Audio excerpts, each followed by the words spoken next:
Hey everyone, this is Carbonite, and today we are doing another episode of the Heal Range podcast. Today we're going to be taking a look at some of the cards from Dragon Soul Resonance. We learned our lesson last time. Don't talk about every card, it hurts.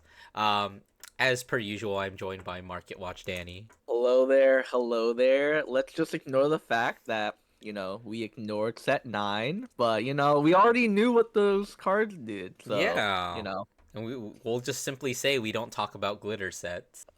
sure, even though I'm pretty excited for the set 12. Hey, But in our that's not a defense, good we, set. we did a tier list for set 9. You know what? True, true. Anyway, yeah, let's just get started on here. All right, so we're gonna be starting with the way I've organized things is I've organized new decks are the first thing we're gonna be taking a look at. We're gonna be taking a look at all their support cards at the same time, and then grading the deck as is. But for individual cards, we'll take them one at a time if it's just an extra support card. And as I mentioned, we're only doing triples and doubles here, and then any notable rares or commons, which there's like I think two or three.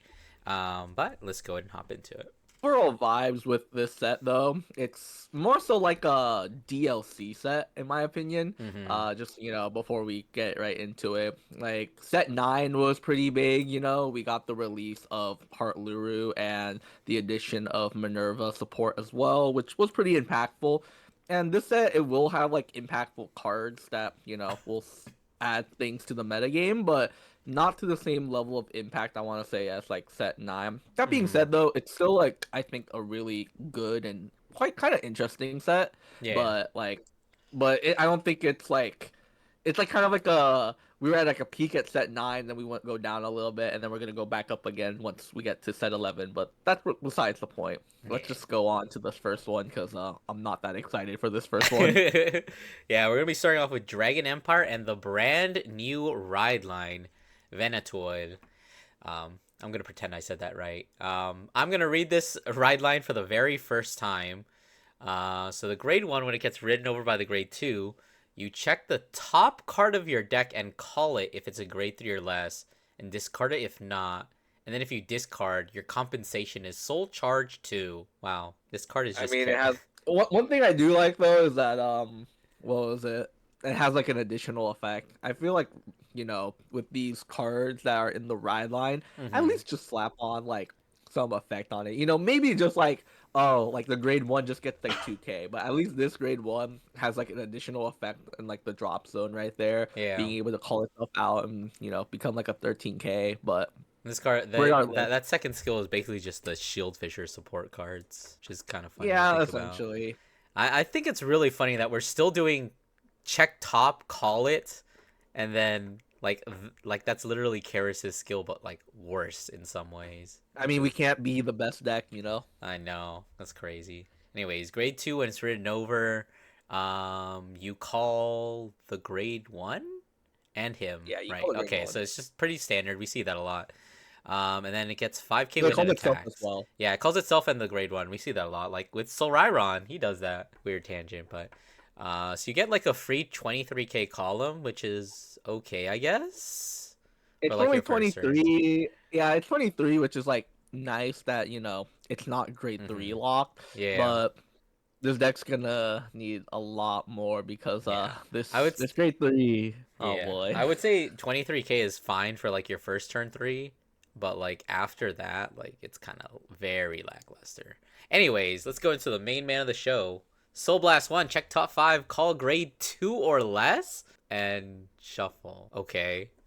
Wow. Why did they say why can the grade 3 only call grade 2 or less, but the grade 1 can literally just call anything? What's with that? Um I don't know, man. Like, So you're but allowed to have a grade 3 on turn 2, but like once you get to turn 3, you got to call your grade 3s from hand, man. yeah, but anyway, this it's like the main that's like kind of like a supplemental Mhm. effect. Its main attack effect is like on attack, you just retire 2 or more and it's up to 5 rear guards, and then you get all of the following effects based on the number of cards that you retired. So at 2 or more, it's for each one that you retired, it gets 5k. So we're at the minimum Mhm. 2, it will be get 10k and then Okay, additional yeah. 5k from there on.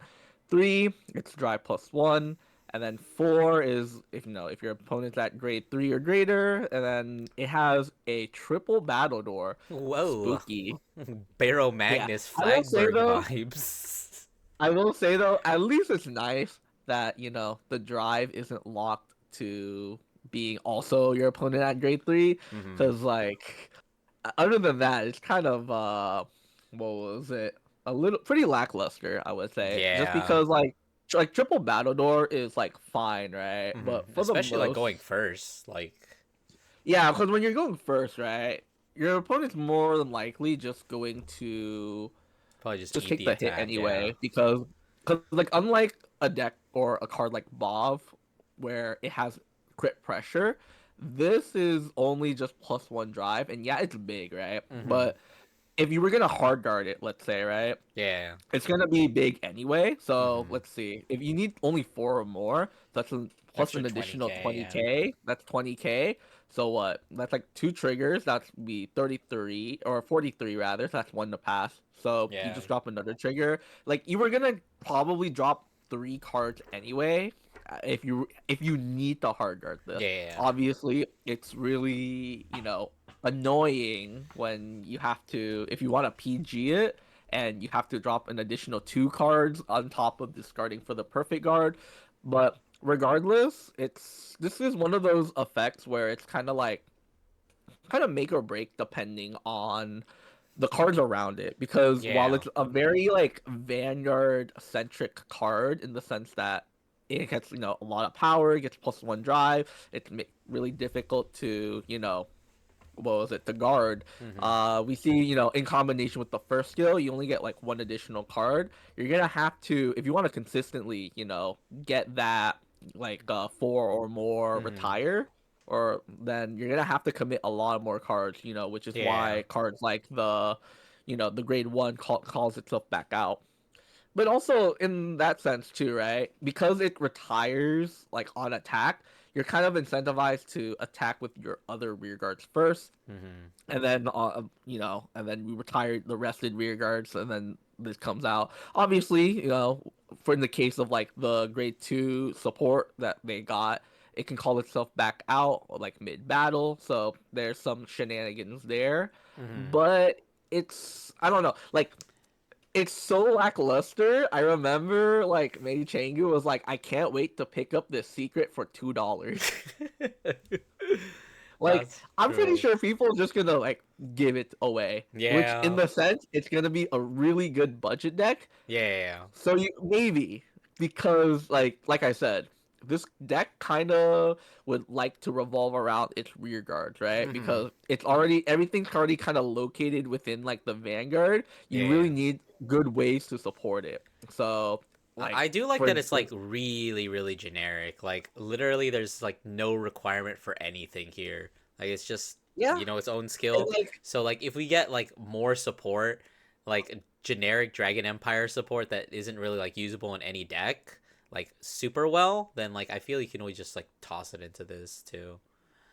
yeah, and like it doesn't have that big of a cost. Obviously, retiring your own rear guard is a big cost, but in the sense of Hmm. like soul or counterblast, Yeah, so that's it pretty really nice frees you actually. up to like be able to play a bunch of other cards. Like you can commit your counterblast to like whatever like good cards that they're available, just because like your Vanguard The, doesn't need any. yeah.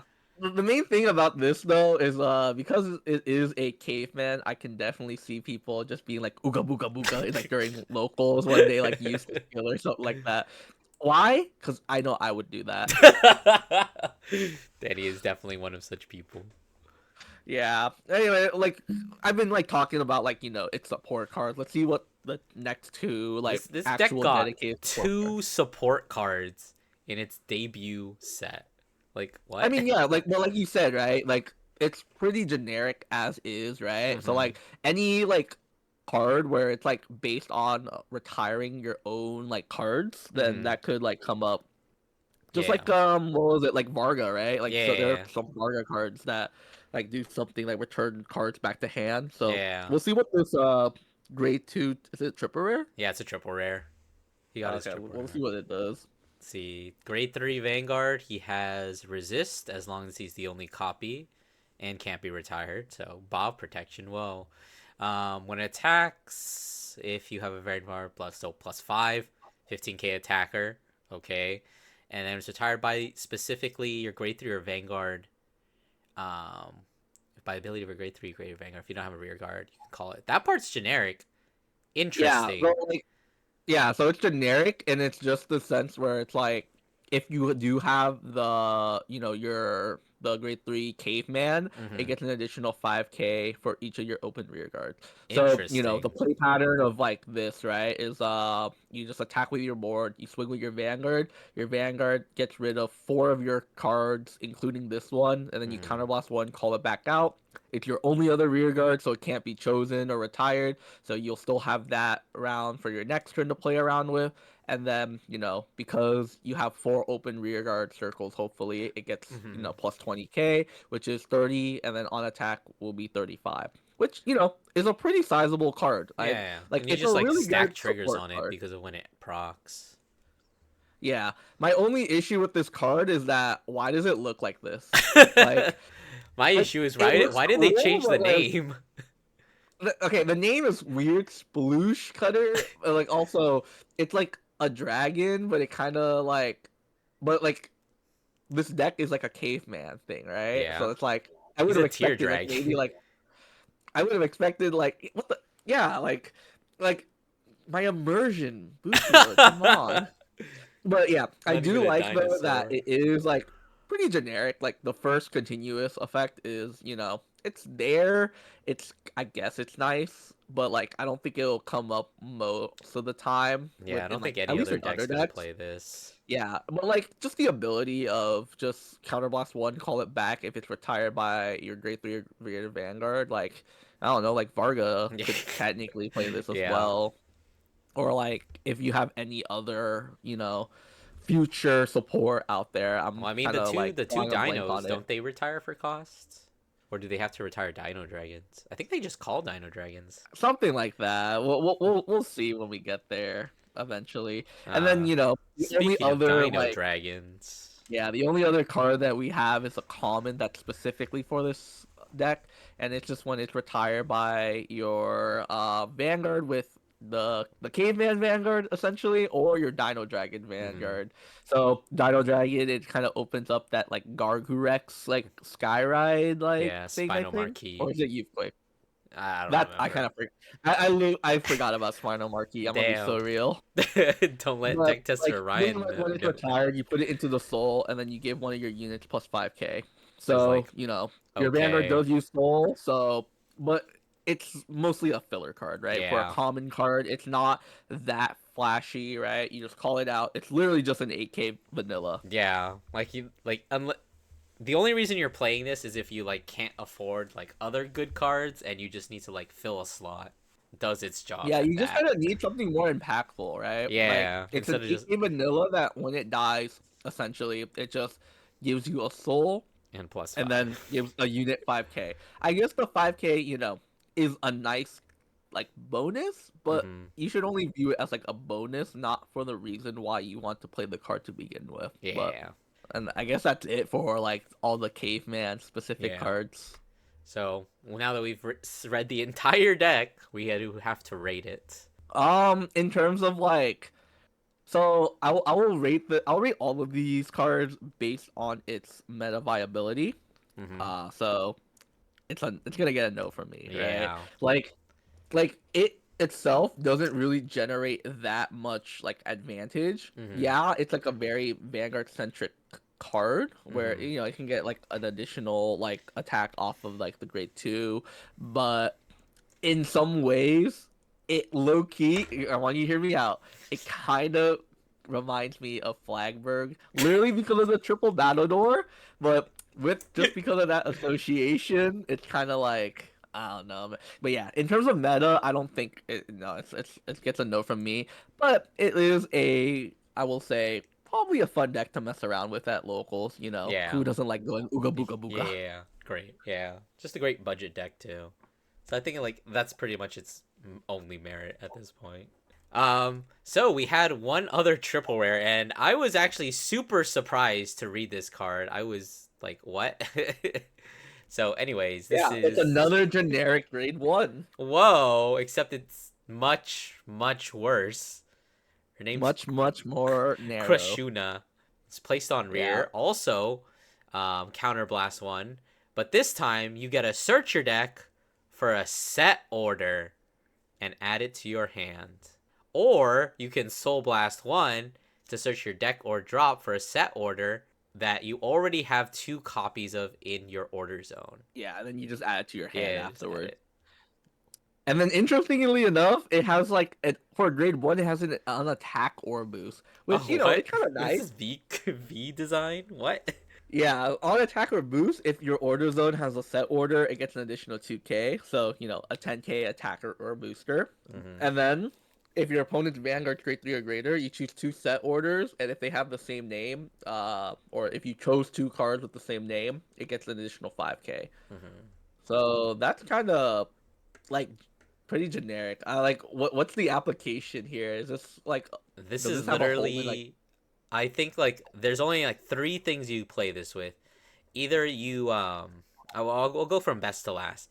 You're playing this in Zed lands because I think this is like insane for it that deck. I'm pretty sure like one of the problems is like getting the third one. Probably the same Rotovisor issue. And then the second deck you could potentially play this in is one that's using the boost package. So maybe potentially in the new Nymph deck that we just got. That's like this is probably like a last minute like inclusion if you can't think of anything else. And then the last application I can think of this is that one dog water ass Dragon Empire set order that we got like in set 8, I think. That it's like is it the rest it, energy charger rest one? it, rest it, energy charge one.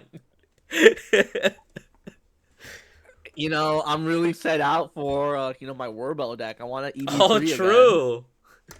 No, but like I like that it's generic, obviously, right? Because it's Mm-hmm. like a triple rare. It supports like it's really good support. Like Yeah, being yeah, able to search like your deck for any set order, and then afterwards, right? Once you got the two, right? yeah. You can just search a drop, so you kind of have the flexibility of discarding your set orders. Because most of the time, if you are playing like set orders, like if your deck kind of revolves around it, or are you playing like these types of cards, you typically want to like play them or keep them in your hand because there's not a lot of order recursion, at least in Dragon Yeah. Empire, right? So like obviously it's a really strong card, but it's a really strong card for like a niche, right? I think Like it's a like you strong said, card like for a deck that doesn't exist yet. that too, right? Like when you said like the best case scenario for this card is in Zedlins, it's kind of like cool. Like I guess that deck could get a buff, but it's still one of those cards like I believe it's like in one of our previous set reviews where it's like it's a generic card, just keep your eye out on for it because Mm-hmm. like the moment like this niche somehow gets filled, then like and it's like viable. It doesn't even have to be viable, right? Like people will just like jump on like Yeah. any chance. Like see like Dragon Empire set order, they're just gonna gobble this up. So Yeah. Oh, I I can't it wait to wouldn't hear hurt to about like Market Watch Danny's. Whoa, yeah, explosion from the new deck that was just announced. oh boy, but yeah, it wouldn't. It's not a bad card to like have like set Mm, aside, but it's also not a card that you want to like rush out to get. yeah, But regardless of that, right? In terms of how I would rate it, I think it's a good card for I like think like so too. on its Yeah. own. It's a good card. Like obviously, even though okay, I know I said that I was rating this based on like its meta applications, right? Yeah. But I'm gonna addendum that or add on that like I'm also gonna see how the cards are as well. Like the caveman deck didn't really read as impressive. This is an impressive card. It's Mm-hmm. just like Doesn't you have a just don't it doesn't have have a like home. yeah, and like I said, like once we do have a home for it, like it's gonna be viable because like again, it's generic, right? Mm-hmm. Like we've seen time and time again, most of these like triple red generic cards, they tend to like will have their time in the sun. Usually, right? But Yeah. yeah, I give this a good. Yeah, I think I agree. Like even though it doesn't have like a deck that it can go in, I still think it's just an overall solid card. All right, let's move on. So we're What gonna is be this? going over all four of the double rares, and then rating them together. So All our, right, this our first one I just saw Eugene. I'm just gonna skip over that. what? What? What do you I'm just mean? kidding. I'm No, no, just no, no, kidding. no, no, no. We gotta. Okay. We This is another grade 3. That means you can search it off of. Never mind, I lied. It searches grade 3 orders. Anyways, first place on rear from deck. EB3, choose a rear guard and bind it. Whoa, different removal. At the beginning of battle phase, if your opponent's rear guard was retired by grade 3 or greater, Soul Blast 1, choose winner, stand rear guard, stand that unit and this unit, and they both get +5. I mean, that's cool for like Eugene's gimmick, right? But again, it's like just a gimmick, right? Yeah. It's also Cause another like, grade 3 that the deck has to play. The deck is already playing, like, I want to say at least 2 to 3 grade 3s. yeah, I wonder if they like give this guy its some first shield, effect, brother. its first effect is like only works when you call it off of Eugene's skill.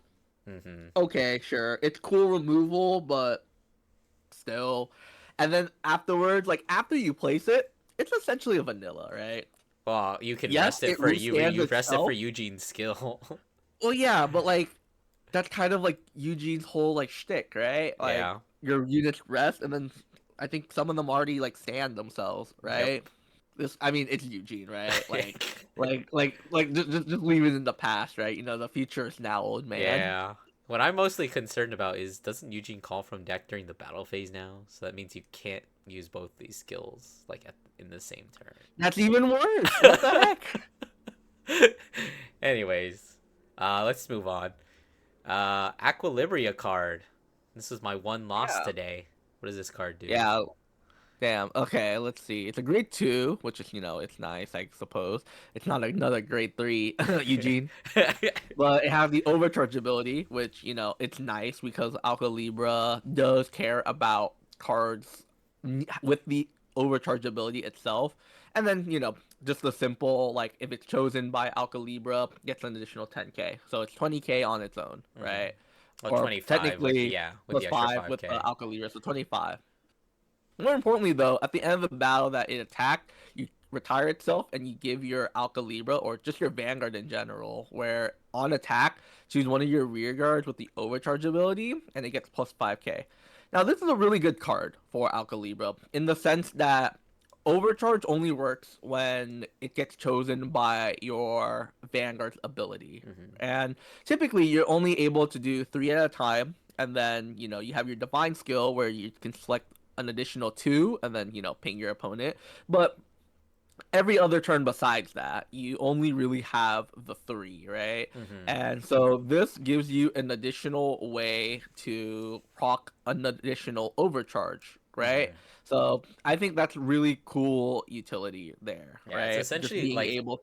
it says +5, but considering like I feel like most of the time when you're playing Equilibria, you're like both front row and then one back row. This gives you access to like the last back row, and it turns it basically into, instead of just a +5, it's just a +15 because like pretty much every overcharge is just like get another +10. Yeah, so like like the plus 5 is like very deceptive, right? Because then hmm it's like, oh, it gets plus 5. It's like actually because I got plus 5, I get an additional plus 10, hmm right? And then it's like, wow, 15, like a 23 booster. That's like pretty big. Because like it's 23, and then with whatever's in Yeah, the thing front in as front of well, it. that's also 25. That's like 48 on its own just from hmm targeting it with like your Vanguard's ability. So this was like a really good card for Alka Libra, I would say. That being said, though, it only helps its offensive capabilities. It doesn't, give its like any additional So sort of yeah. advantage. So you're still like a glass cannon. It would have been nice if this card had like, when it retired itself, if you had like Alka Libra, it draw a card and then give your Vanguard like the ability. But that's asking for too much, right? Especially from a double rare.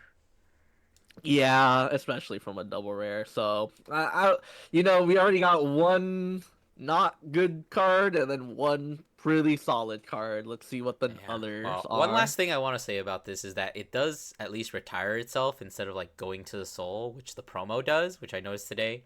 So that makes it a bit easier to call it off order.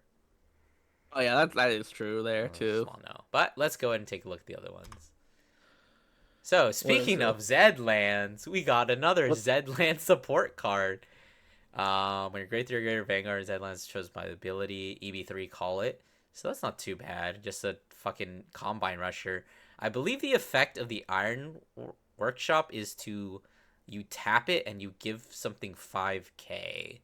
So it, there's not really any timing issue with that. When it's chosen by the ability to set order, choose one of your vanguards with Zed lands. It gets +5. Okay. So so I guess like you're able to, because before you would just all give it all to your vanguard, and Hmm. then it's like, oh, I can just buff up a rear guard as well, and then you know Yeah, while because still the buffing up Vanguard my does vanguard. restand, which is why I'm assuming that you just like pump up your Vanguard.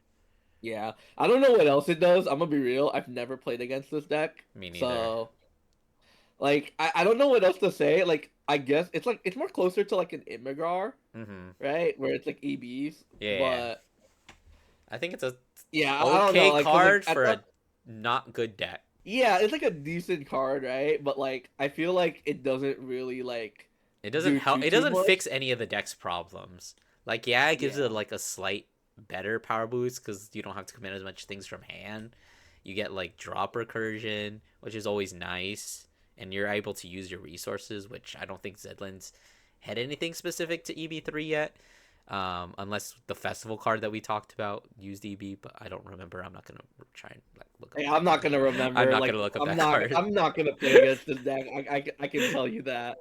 But Yeah. you know what? I would be able to play against Well, Bob because this. Bob got an additional support.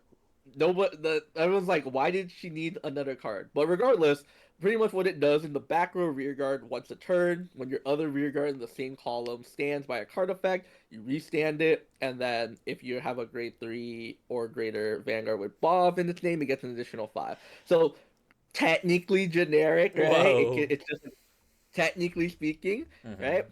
And then the last effect that it has is at the end of the ballot boosted if your vanguard's armed with two or more, which you'll probably always have two or more, and then you just put it into soul and draw a card. So So that's it's like a Shenry. Shenry. Yeah. But one other thing, like everybody was like up in arms about this card, and Hmm. I would still agree for the most part on principle, right? Like Yeah. even as like a Bob Saga player myself, it's like we didn't really need this card, but that being said, it is like a nice utility, and I do like that it's still a strong card, but it's not that generic in the sense that like it's a situational card for Bob to use because its first effect only really works with Yugma Shot, right? When it Hmm. stands by a card effect.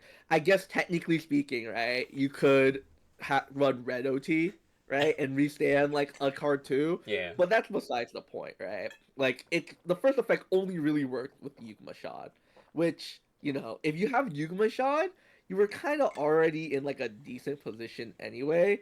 This Hmm. is kind of like similar to what was it in Virgilla with the Flare Cosmore. Like Ezor itself was already like a pretty good card for the deck. Hmm. Adding on an additional like booster is also nice just to help push it, like push the power, but it's not doesn't necessarily push the deck further if you get what I mean. Yeah. The last part is what you would mainly play it for, just the half Shenry ability, just to put it into Soul and draw a Hmm. card. That's really useful because there are often times in Bob where you have to manage your soul, where you want a soul loss 2 for Bob's skill, and then you also want to have a soul left, so you have the option to use your shield for 20k as well. Hmm. And then Bob, it being a grade 1, Bob has the ability to recycle it, so it's really nice there too.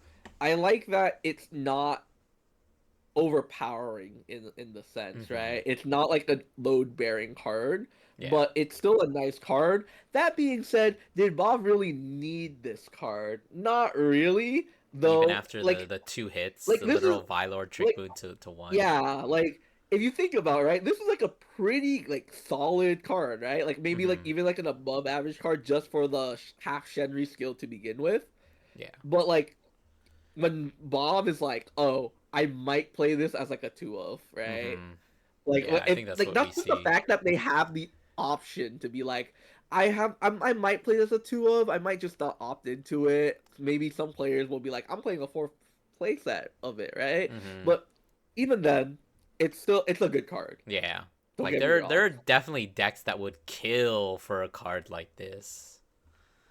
Yeah, just a half Shenry, but yeah, like Bob still at the top of the meta, Hmm. even with this inclusion. So Yeah. All right.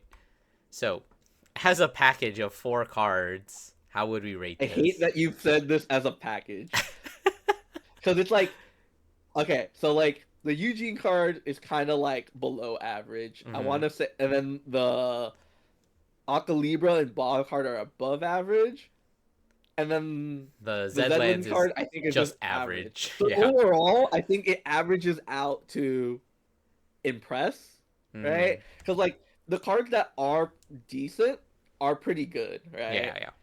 And then the cards that aren't that good, well, their decks weren't that good to begin with, so who cares? Yeah. I'm sorry if it's your pet deck. I'm sorry, but like let's face reality here too, right? Okay. All right. So, Dragon Empire as a whole, what do we say? I'm gonna regardless. I'm gonna give it a D press just because of Caveman. Like Caveman is Unga Boonga, but it's Yeah. not even a cool Unga Boonga. It's just a funny Unga Boonga, I think all right? of Dragon Empire is literally just being carried by 2 double rares, which is not a great sign. Yeah, like the grade two triple rare is like cool as like a generic thing, and then the grade one generic grade one is cool for like a niche that we don't really Have need yeah. or have a need for right now. So yeah, like overall though, Dragon Empire is like can take the eldest set. But Yeah. let's be real here, Dragon Empire, it's like they Has been need to take an L terrorized. somewhere, Yeah. right? So so with Virgilla and Bob still running around for the time being, it's like, all right, like I think it's fine that Dragon Empire can take a step back in terms Yeah. of power. All right, so moving on to our next Oh boy. nation, we got Dark States with the technically brand new ride line of Dread Jeweled Magnus. I have not read these cards. We have a new I kind of have starter. Do you want to mainly take because this one every for time your I go brother? to yeah, mainly because Go every for time I it. go to my brother's room, I always I'd be like, yo, like what's up with this? And then he just talks like, dude, I've been cooking with this deck. But pretty much the new grade one in the ride line, when you ride the new grade two, you look at top five, you put 2 cards with different grades, put them in soul, and then shuffle the deck. So that's kind of similar to how you say Melissa? the Minerva ride line, Yeah. right? But like it has to be 2 different grades, which it's draw jewel stick, but it loses the ability where it calls itself out from the old one, and it was like a 13k attack or a Yeah. booster, which is It was just like very really solid, like giga annoying to like have just a free yeah. I, I, 13k I that's, attacker. that's what I'm gonna miss. But like, I won't lie that the consistency of getting like more cards in Soul is nice, though. Hmm. As we learn from just playing Vanguard, top five sometimes just isn't enough. Sometimes Hmm. you'll just see trigger, trigger, trigger, perfect guard, and like order, and you're just like, awesome. Yeah, and then the grade two, when you're rode upon by a grade three with draw jewel, you blind soul charge one, and then if your soul has the grade one, then you draw a card. Before it was like on the ride, you soul charge one, and then you have 3 or more different. You Hmm. just draw a card, which you had the 0, the 1, and the 2. You were kind of just guaranteed that anyway. And then it also has like a rear guard effect where if you're on Magnus, it just gets an additional 5k. But I guess that's cool and all, but overall, it's kind of the same, right? Hmm. As like the old ride line, except this time you kind of lose out on like that early game. But that's Yeah. regardless. Then we go on to Magnus itself, right? Beginning of ride phase, you choose 2 cards from your drop and put them in the soul. So it's similar to Ignis, but instead of beginning of combat or battle phase, right? It's Hmm. like it's beginning of ride. So the moment you ride up from 2 to 3, you don't get that effect, which kind of sucks, Yeah, right? yeah. It could have just been like when you ride this card and or like at the beginning Or of at the ride beginning phase. of ride phase, yeah. I guess they didn't want it to be like when you ride it like Soul Charge 2, and then actually no, it'll still work. What am I saying? And then it has like an additional effect beginning of battle phase.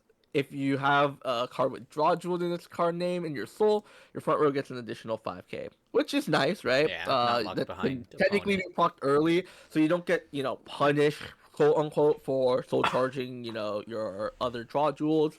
And, with draw jewel stick of being, setting your opponent's zero or power to zero rather, an additional 5k is really helpful.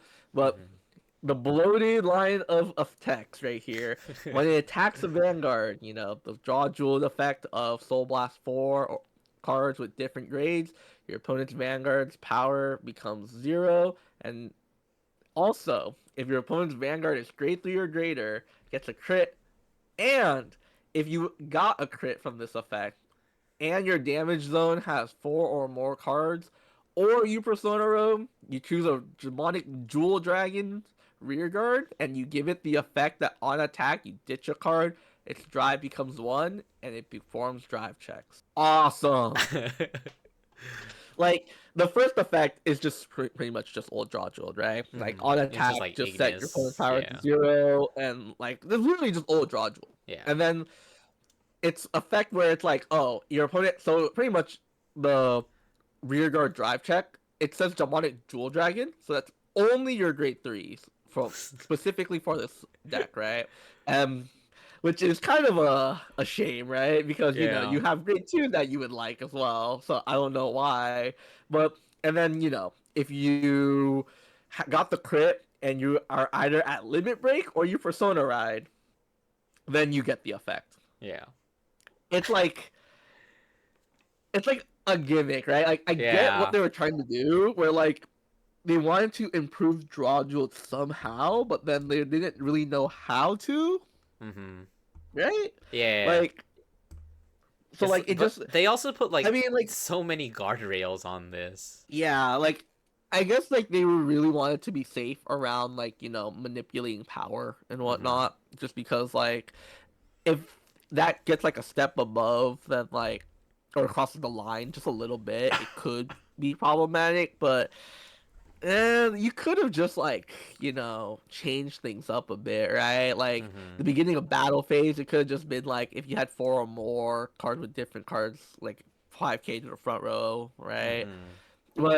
But yeah, like overall, I think with this card, it's similar, I want to say, to Leonor, which we will get to in set 11, where Hmm. it's like it's a good improvement, or like even Magnolia, right? Yeah. Like with Patriarch, there's people that are like, oh yeah, it's a better grade 3, but I might still prefer to play grade 4, right? Which Yeah. a lot of draw duel I'm players people. are opting to do. They're swapping Magnus into the ride line, and then just playing Ignis as Yeah. well. Because Ignis is still a strong card, but if you want to play with like the new stuff, right? And Hmm. then I guess like with the new support right here, it got an additional triple rare card, which is the grade 3 demonic jewel dragon Geodraw. So this is ideally your target for Magnus, where it's Hmm. on play on Guardian Circle. Choose a grade 3 with draw jewels in your ride deck, and if you reveal it or your Vanguard is with draw jewel, it gets 5k. So at Awesome. least it's not a no shield card. Awesome. But it's like it's what bothers me is just how many lines of text where it just could have just been like, I get why they did it, right? Hmm. Like to word it like that, but I think it's they just need a to like 5k make shield. a keyword for that. Like if you have a Dredgewald in your on your van or in Maybe your ride deck like I gets would this have to see effect. like how the rulings would work based on wording, Yeah. but it does have intercept, which kind of sucks because like Oh yeah.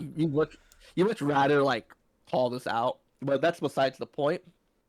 Then it has a continuous effect where, if you're on grade 3 or greater draw jewel, you get all of the following effects. Where you can, on play, let's see, during main May phase only. Soul. Oh yeah. Wow. May Soul Charge Yeah. 1. May soul charge. And then is that EB3? Yeah. Yeah, Choose. EV3, you Yeah. call a card from your soul with a different card name. So that's pretty nice. It's like tutors essentially your soul. And, with Magnus ability, I guess Ignis ability too, they put cards from your drop into the soul. So Hmm. that is something to consider, right? Where it's Yeah. like, oh, like I can just put, for example, like one of my like lethal cigars that died before, I can just now put it into the soul, and then with Geodraw or I can just call it back out, which Yeah. is nice utility there. And then its other effect, when it attacks, if your damage zone has 4 or more, so you're at limit break, this drive, this unit's drive becomes 2. Great. Awesome, awesome. like, like overall, right? If you really boil it down, it's pretty much just a grade 3 that on play you can like you optional soul charge, then EB3 call something out. It has 5k shield, and that's essentially the extent of this card.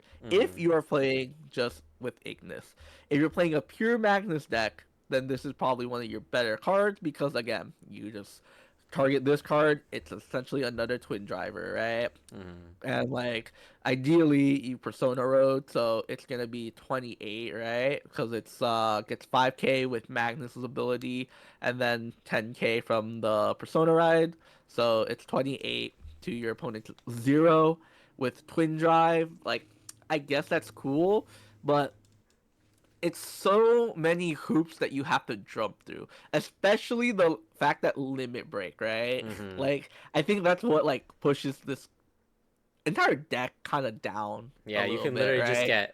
get your opponent stares at you with you sees that you have 3 damage. They're like, okay, I can't kill you with this last attack. Let me just pass. And now you can't do your 4 drive checks. Yeah, I mean, you still get like the one Yeah. probably, right? 'Cause as long as you Persona wrote the turn, Hmm. but still, it's probably one of your better, probably one of your only demonic jewel dragons at the moment. But Hmm. if you're playing a Magnus deck, like you're probably just a shoe-in card for of even in an Ignis deck, right? Just like Hmm. being able to tutor something out from Soul. Like people still play like Vadrock Dragon. Obviously, Vadrock Dragon this is not, but Hmm. that's besides the point. And then we get 2 more unimpressive cards. We get a grade 3, but it's not a demonic jewel dragon, so who cares? It's on attack. If you have a very 3 or greater Vanguard with draw jeweled until end of battle, gets 5k, and at the end of that battle, put it into Soul. Wow. This card would have been Awesome, right? great for trial deck tragedy. Yeah, like this would have been like cool as like a trial deck, like if we got that like earlier, but we're way past that point, right? Like original set 6, yeah, Yeah. No, right. no, no, not yeah, basically set 6 cuz yeah, it didn't come out till set Essentially, I 7. mean, it came out later, but like Yeah. that's when like the trial decks came out, and then we have like a grade through 2 rare on play, put a card from hand into soul, and then draw a card. So you just kind of like cycle a Rising card, and Dragon then if basically. your Vanguard's grade 3 with draw jewel, 5k. Very, very, very unimpressive. The point of this card though is like, you can put in a draw jewel so that way your 5k can be live, but then you're losing your persona ride. So it's like, why would you rather do that? I mean, I And guess they after have that, what's that one girl, the promo? She can get it back, right? yeah. But even then, right? It's a grade 2, right? So like with you're playing Magnus, right? You obviously want Geodraw, so that's already one slot.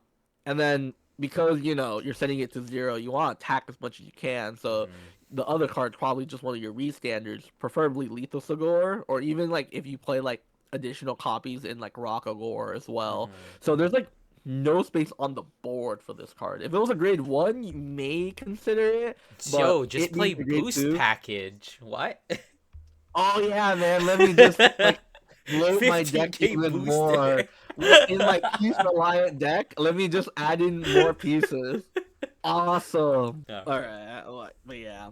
So, Overall, like as it's a really deck on conflicting, right? first initial arrival, I will say this deck does have like the slight benefit over Virtual that it does actually at least have support from previous sets that it can use, which I think gives it like a bit more points.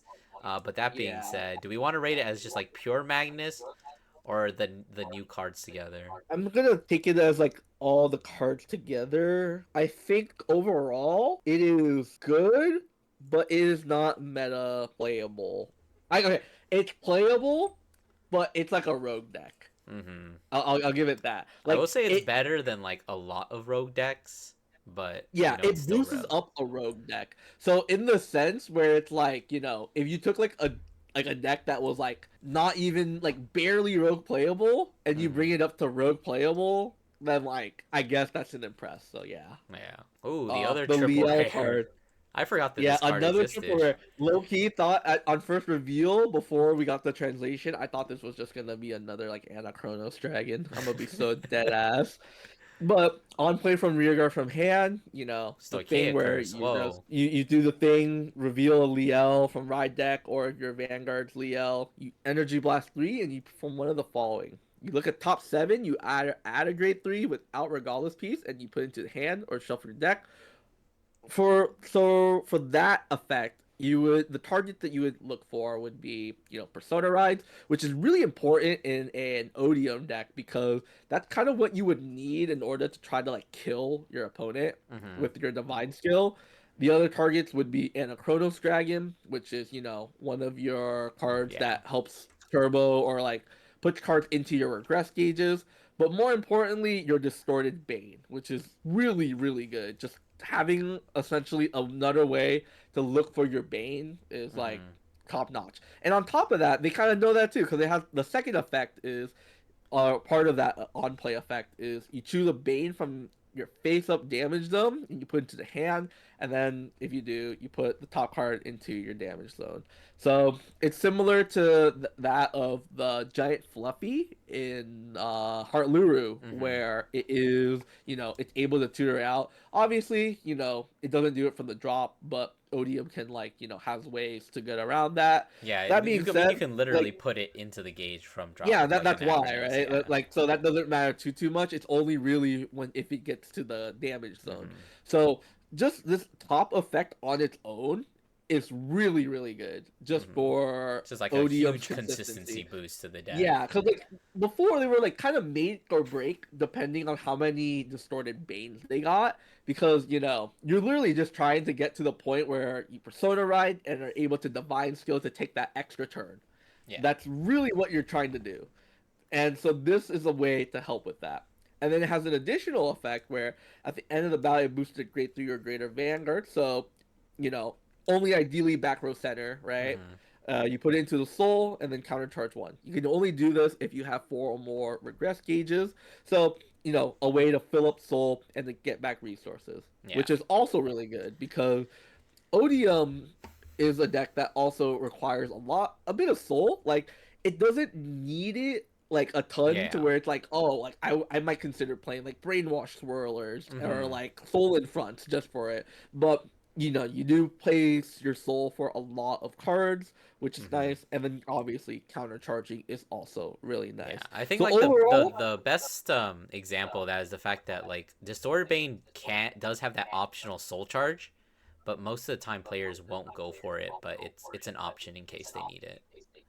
yeah, like overall, this card is very impressive. Like, I would actually consider like reading Odium cards again just to get caught up on it. Just be like, all right, let's like refresh our memories on like this because like before, right? You would play Odium and it's kind of like a little bit telegraphed in a Mm-hmm. way. Like based on how they're playing, they could just be like, oh, like they're probably not gonna divine skill me this turn, but this just helps with the consistency like you said earlier. So this card, amazing card for Odium. Yeah, just another good card to add to Odium. They kind of need it. Let's be real here, they don't really play too much. But we have a, what is this, The double Barrel Magnus rares. card? Yeah, Oh, double do you not rare. remember this? Oh, not Barrel Magnus, a Blankmeyer. Yeah, Blangmeyer and Barphomedes. All right, what does this Blankmeyer thing do? If your bind zone has 4 or more face down cards, this cost is reduced by Energy Blast 2. On attack, if you have a grade 3 Blankmeyer, Energy Blast 2 gets 10k until end of battle. End of battle, you may put this card into Soul. Okay, and then when it's put into Soul, if you have a grade 3, you bind it and then choose one of your rear guards, gets 5k. If your bind zone has 8 or more, it gets 10k into the 5. This is a really good card. It's I basically want another to say like Colossus. yeah, but because Colossus is also a grade 3 and this is also a grade 3, you Mm-hmm. kind of have to like wager between like, okay, do I want the additional draw from Colossus Mm-hmm. or do I want The the additional power. additional push, yeah, of this card?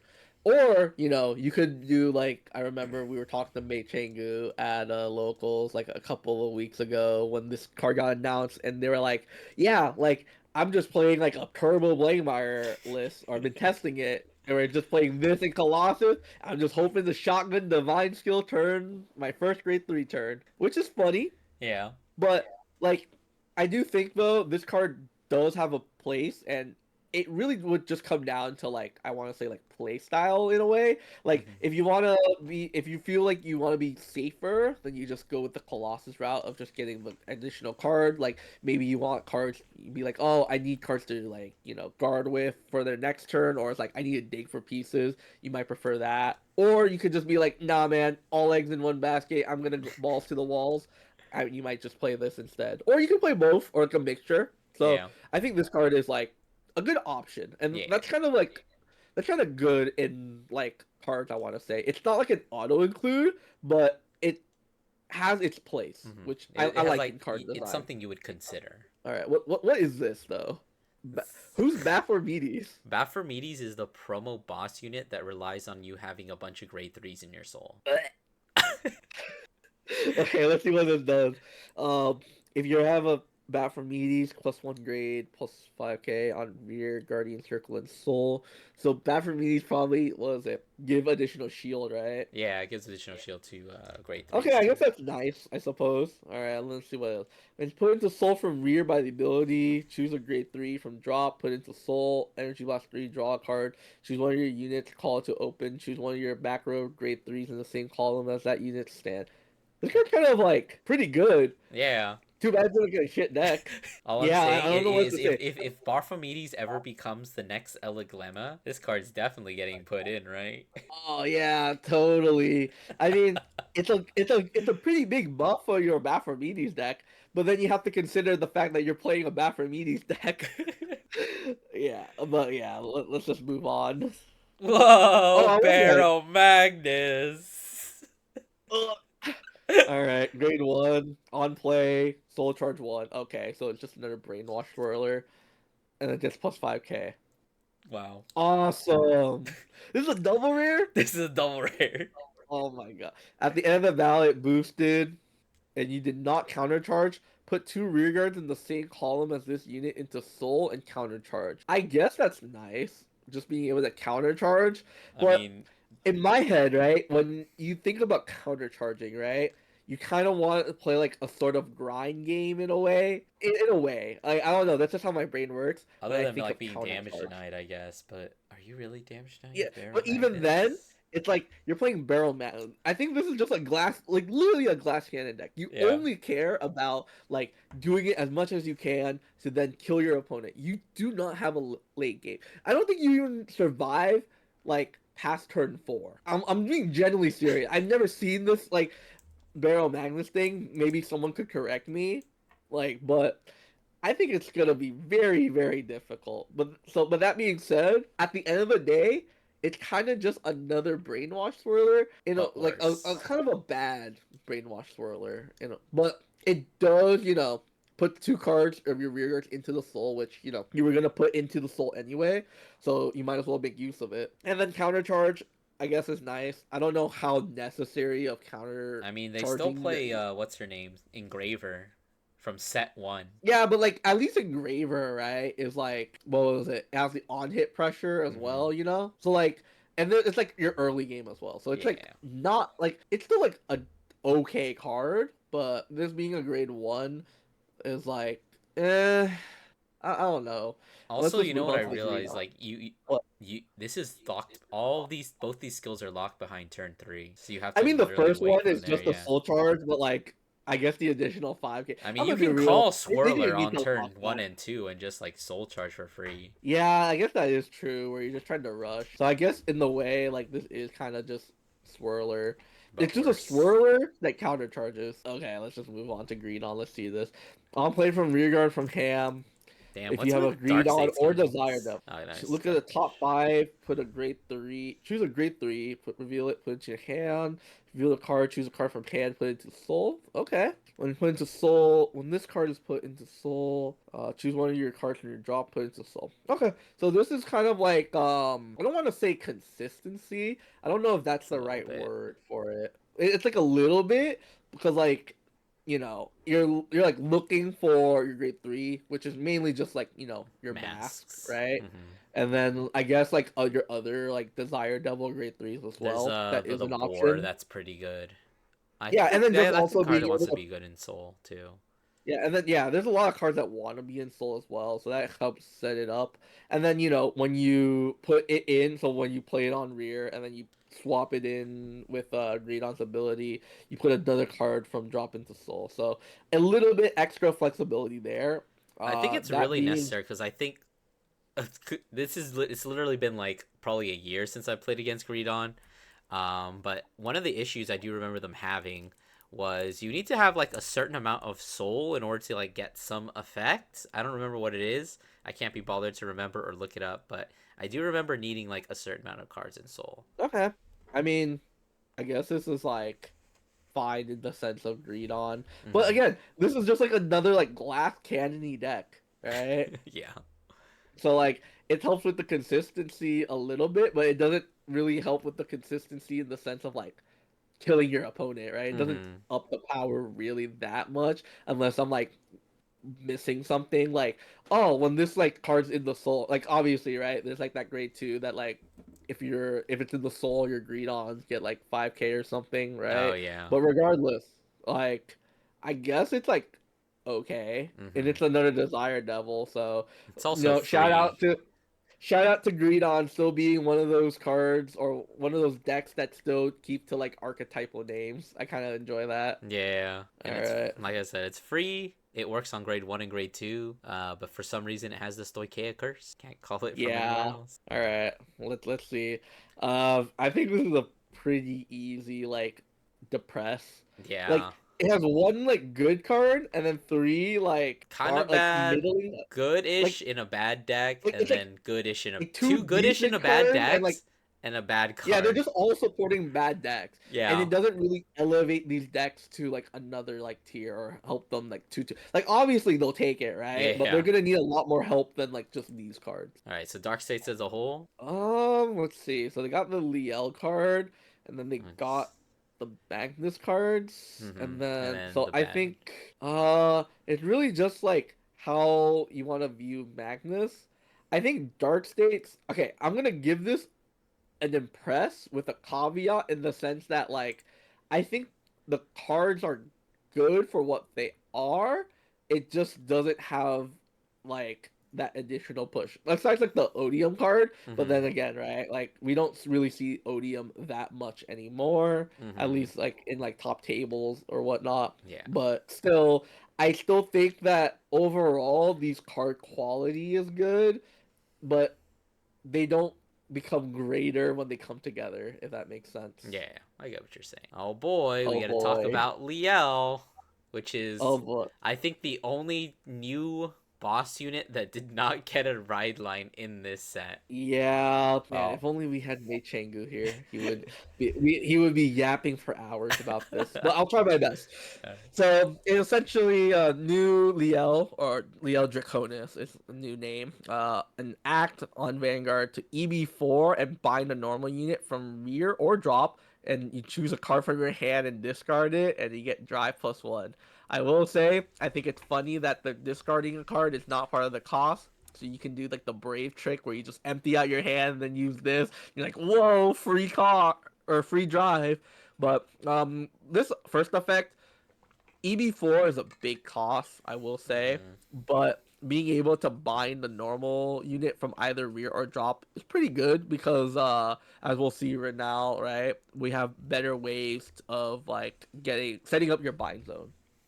And then on attack, counterblast one, you choose a rear guard and you bind it, and you search your deck for a card with the same name as any card in your bind zone and call it. So, obviously, one of your cards that either your rear guard that you did for this attacks effect, or one of the rear guards that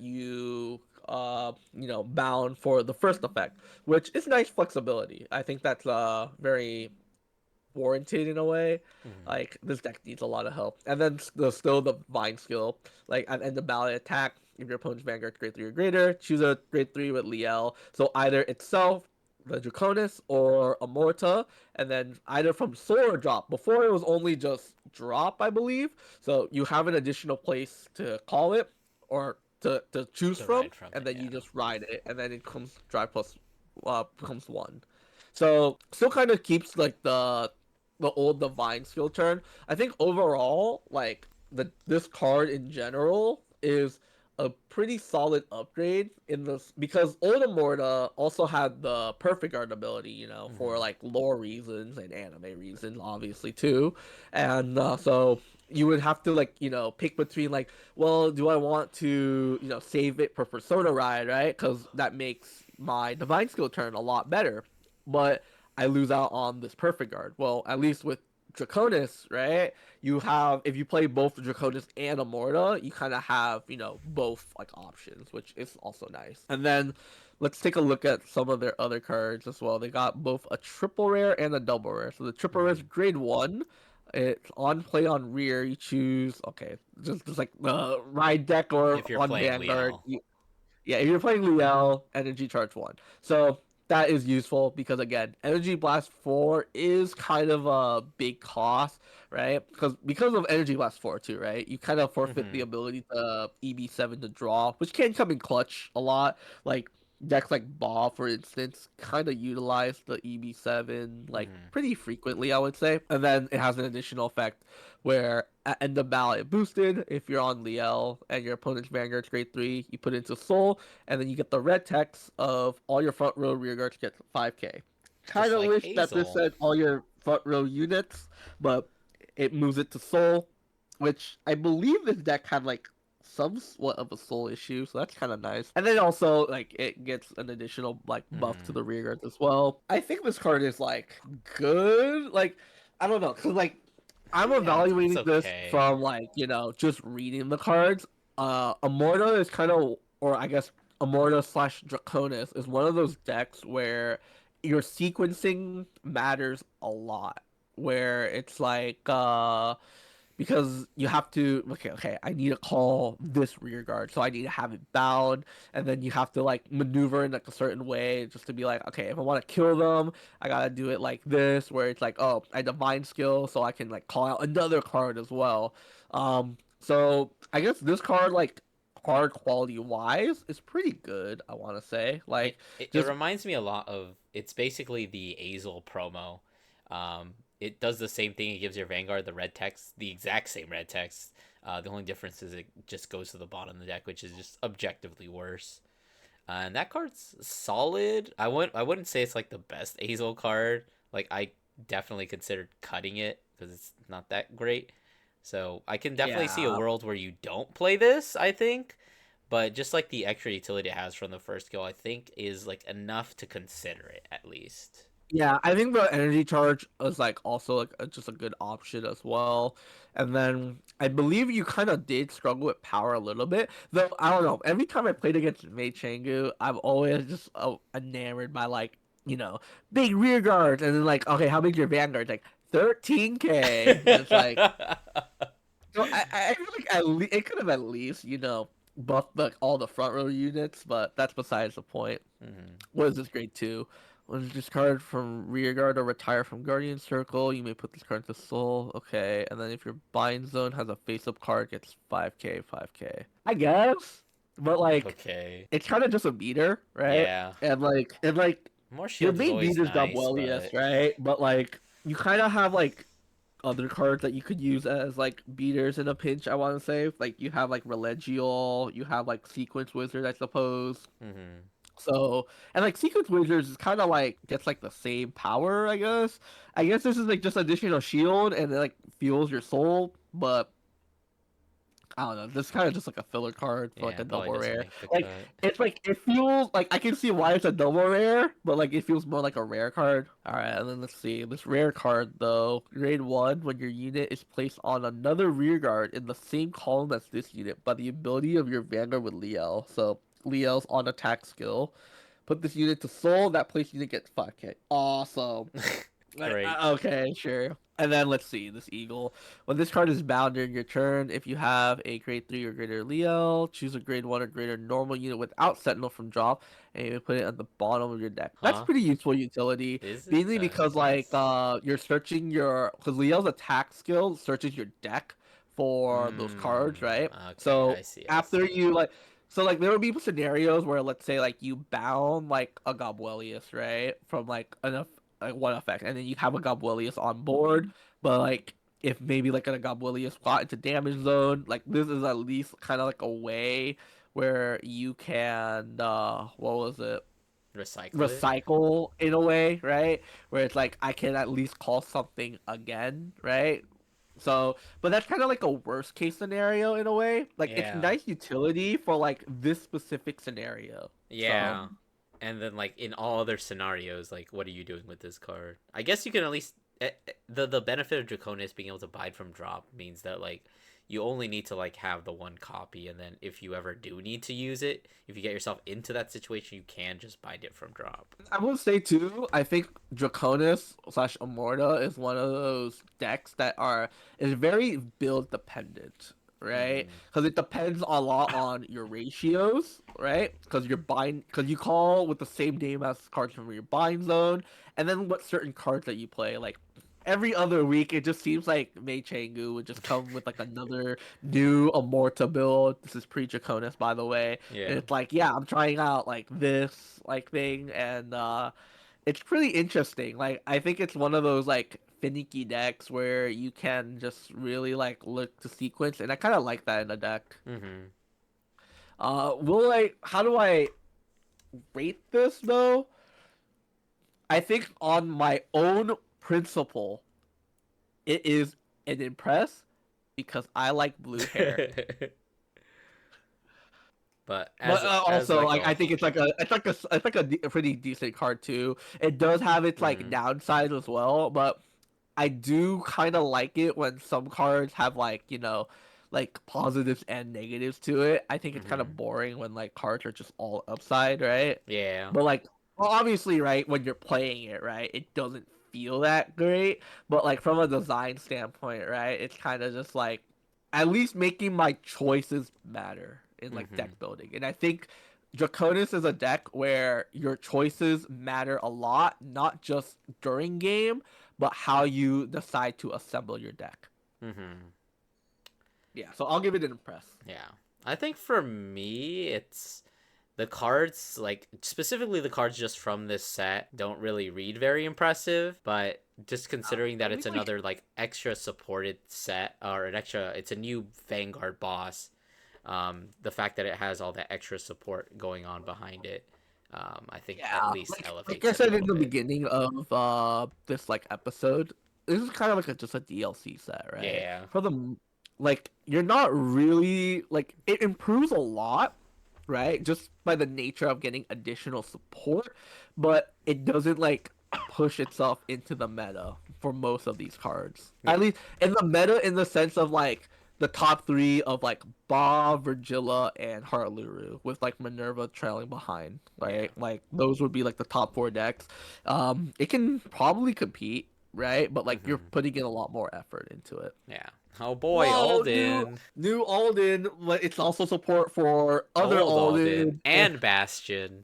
Yeah, so on play on rear guard other than during battle phase, CB1, Soul Blast 1, choose a grade 3 from hand, call it to rear. If you called, draw two cards. Literally just better costed original Alden. Obviously, old Alden had the ability to like I think like be able to proc like when you call during battle. That was Mm-hmm. just besides the point anyway. Like Yeah. yeah. And then also rear and guardian circle. If you're a grade 3 or greater Vanguard with Bastion or Alden, you get intercept and plus 5k power, plus 5k shield. Pretty neat because Bastion as a deck, You just need as much shield as you can because the Angel, like I think, you know how like in Yu-Gi-Oh people like attack from lowest to highest with gores, Yeah. right? In mine, when they see Bastion, they're just like, "Oh, I'm just gonna rush you," right? I think people still have that like innate reaction when they see or they find out like you're playing Bastion. So Hmm. just additional shield is nice, and it having intercept is a blessing as well because one of the old card Grander Edge it gets Yeah. 10k shield but it does not have intercept. Hmm. So that was like You literally uh had to play like other additional cards in order to get it to the yeah. Guardian Circle. Yeah, and this is also, it gets an additional power as well. So essentially it's all in on the first attack. And like, it doesn't get an additional 5k from like, Hmm. the Alden swing again, but you'll happily trade that off for one less counterblast and one less soul blast. Um so that's its application in Bastion. In Alden, I have no clue. I know you're messing around with Alden, but like Yeah. actually no, let's move on from that. I don't want to hear what you're messing around with Alden. I think But that like for like specifically Divine Skill Alden, just because it's having to share so much support with Bastion, it's moving in like a very grade 3 very grade 3 centric direction, which is very awkward for the deck. Like yeah, all Alden's grade 3s are getting like boost, and this one has intercept.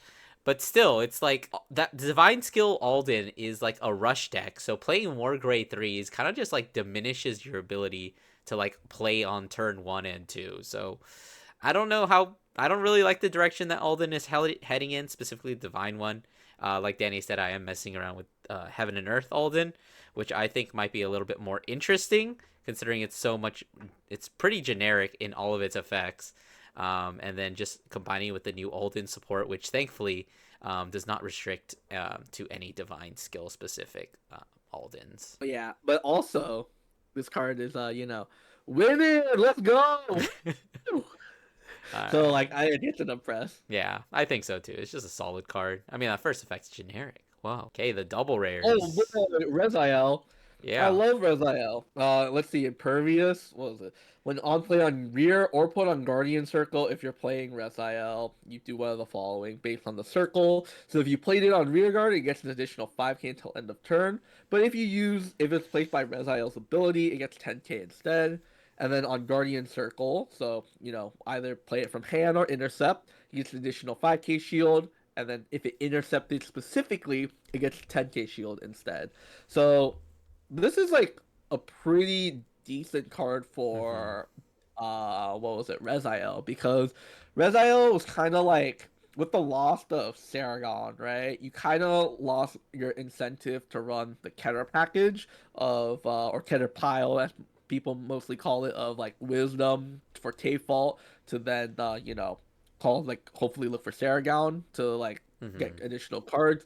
This solves half of the problem in the sense of like it's still good in that it's like a thing you can do early that 15k in the Yeah. early game It's is really really annoying. annoying. Yeah. It is so annoying. You did this to me like earlier when before locals, and I'm just like, I hate this so much. I'm giving up triggers. So additional 5k is really nice to do.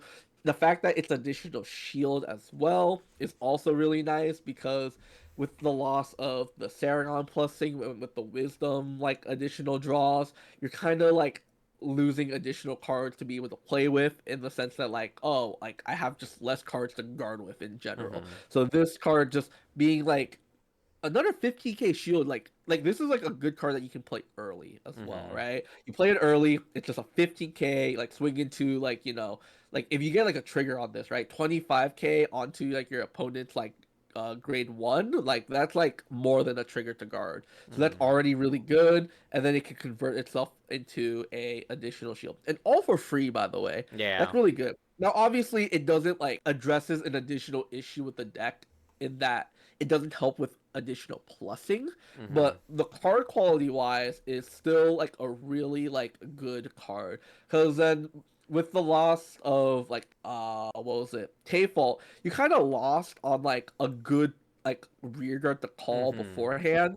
Like you had Nobaris, which Yeah. is typically what you would like to call off of like well, Off Rezael Rezo. like Yeah. early on, and then afterward you just want to try to kill with Gabwelius and Rifistor. But Mm-hmm. the combination of those two is more so towards the late game. So like if you're at like 3 damage, right? Like what do you call, right? Like obviously, what was it? Nibiris is like still good, but this is also like a nice option to have as Mm-hmm. well. And Especially it's it like a is little bit more. definitely like it is slightly better than Nobaris in the sense that it can at least it can be 15k on the first swing, whereas Nobaris is always going to be like just 10. Yeah, well, like again, like this kind of just takes the slot of Fault or Mm-hmm. like Wisdom, right? Just something you can do in the early game, and I think right now, like having the ability to play in the early game helps a lot to dictate like the tempo on how like your first 1 to 2 grade 3 turns are. Mm-hmm.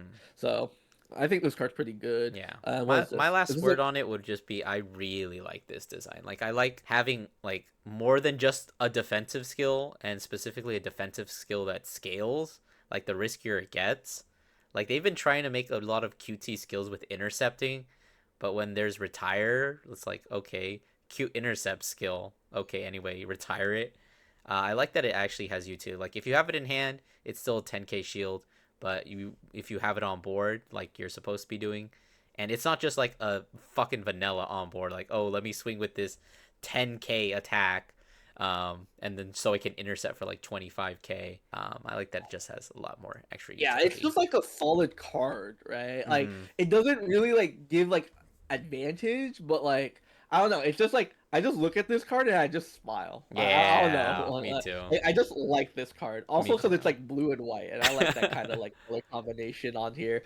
But what is this? Another bashing card? Yeah. Okay. On rear hand and trigger zone, if you're playing Bastion, you get boost and grade +1. Okay, so that's useful because it's a grade 2. So you have the ability to like call it early, and it's Mm-hmm. also like a 10k booster, which is helpful because it's like 13 and 13 makes 26, right? Yeah. And beforehand. So at least it's like a nicer number aesthetically, right? And it also counting in the hand and trigger zone helps for, bash and drive check skills or for, your ride line skill, which, Bastion is kind of due for a new ride line, but that's Yeah. besides the point.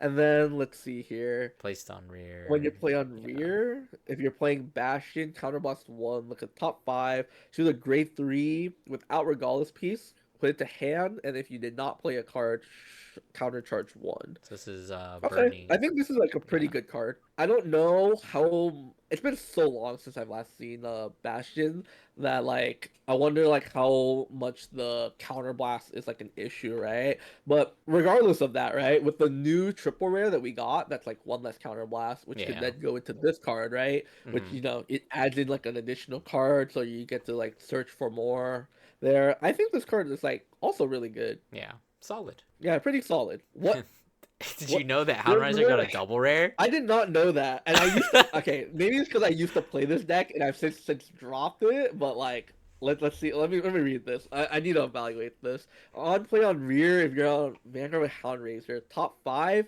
add a Houndraiser, put it to hand. If you reveal the card, choose a card from hand, put it into soul. I guess. On rear and guardian circle, if you have a Vanguard with Houndraiser, get to plus 5k, and then if your opponent's Vanguard is grade 3, get to 5k power. Okay, so the point of this card then is to look for your the humans of the deck, Mm-hmm. right? And then putting a card from Hands of Soul kind of sucks in the sense that you're losing a card, but Houndraiser does eat through a lot of soul in order to like search your deck for another like dog. So I guess that's like okay there. And then on the rearguard effect, it's pretty much just like a 13k like attacker or rather booster, but with the combination of like your Houndraiser thing, so it should be like 18k I believe. I might be misremembering, but regardless, it's like a 13k and then additional shield. The additional shield is nice because you can also play it obviously from hand, but your grade 3 human Houndraiser gives your dogs the ability to intercept from the back row. So that's also nice as well to get additional shield. I think this card's good for Hound Raisers, but you're playing Hound Raisers. Like, I think this card was a lot better than the rare support they got like a couple sets ago. It was just like some retire thing, and it's like Hmm. I guess it's utility, but it's like it's not really a utility that you really need. It's kind of like when you're playing like a deck, and then for some reason they just staple on like an entirely like different effect that's not really to like the theme of whatever like nation this is. Yeah. I don't know what other example that I would have for it, but I think this card is like a solid card for Hound Raisers Yeah. though, just because like you can tutor up you have your Vanguard, which can tutor up this card, which can then help tutor up your other grade twos or threes. So that's good. But overall, I think this is the first like double rare support we're giving like an impress. Yeah. Like, I think all of these cards are pretty good.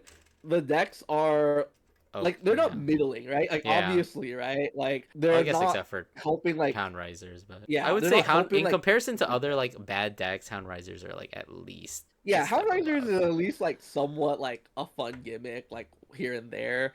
But yeah, like all these cards are like really pretty good for what their decks are. So overall, And then Keter, Keter, yeah, I'd say it's Keter gets a definitely like thumbs an up. impress. That's a Yeah, pretty it gets easy like impress. Yeah. yeah, it got like a lot of like good cards there. So good job, Keter.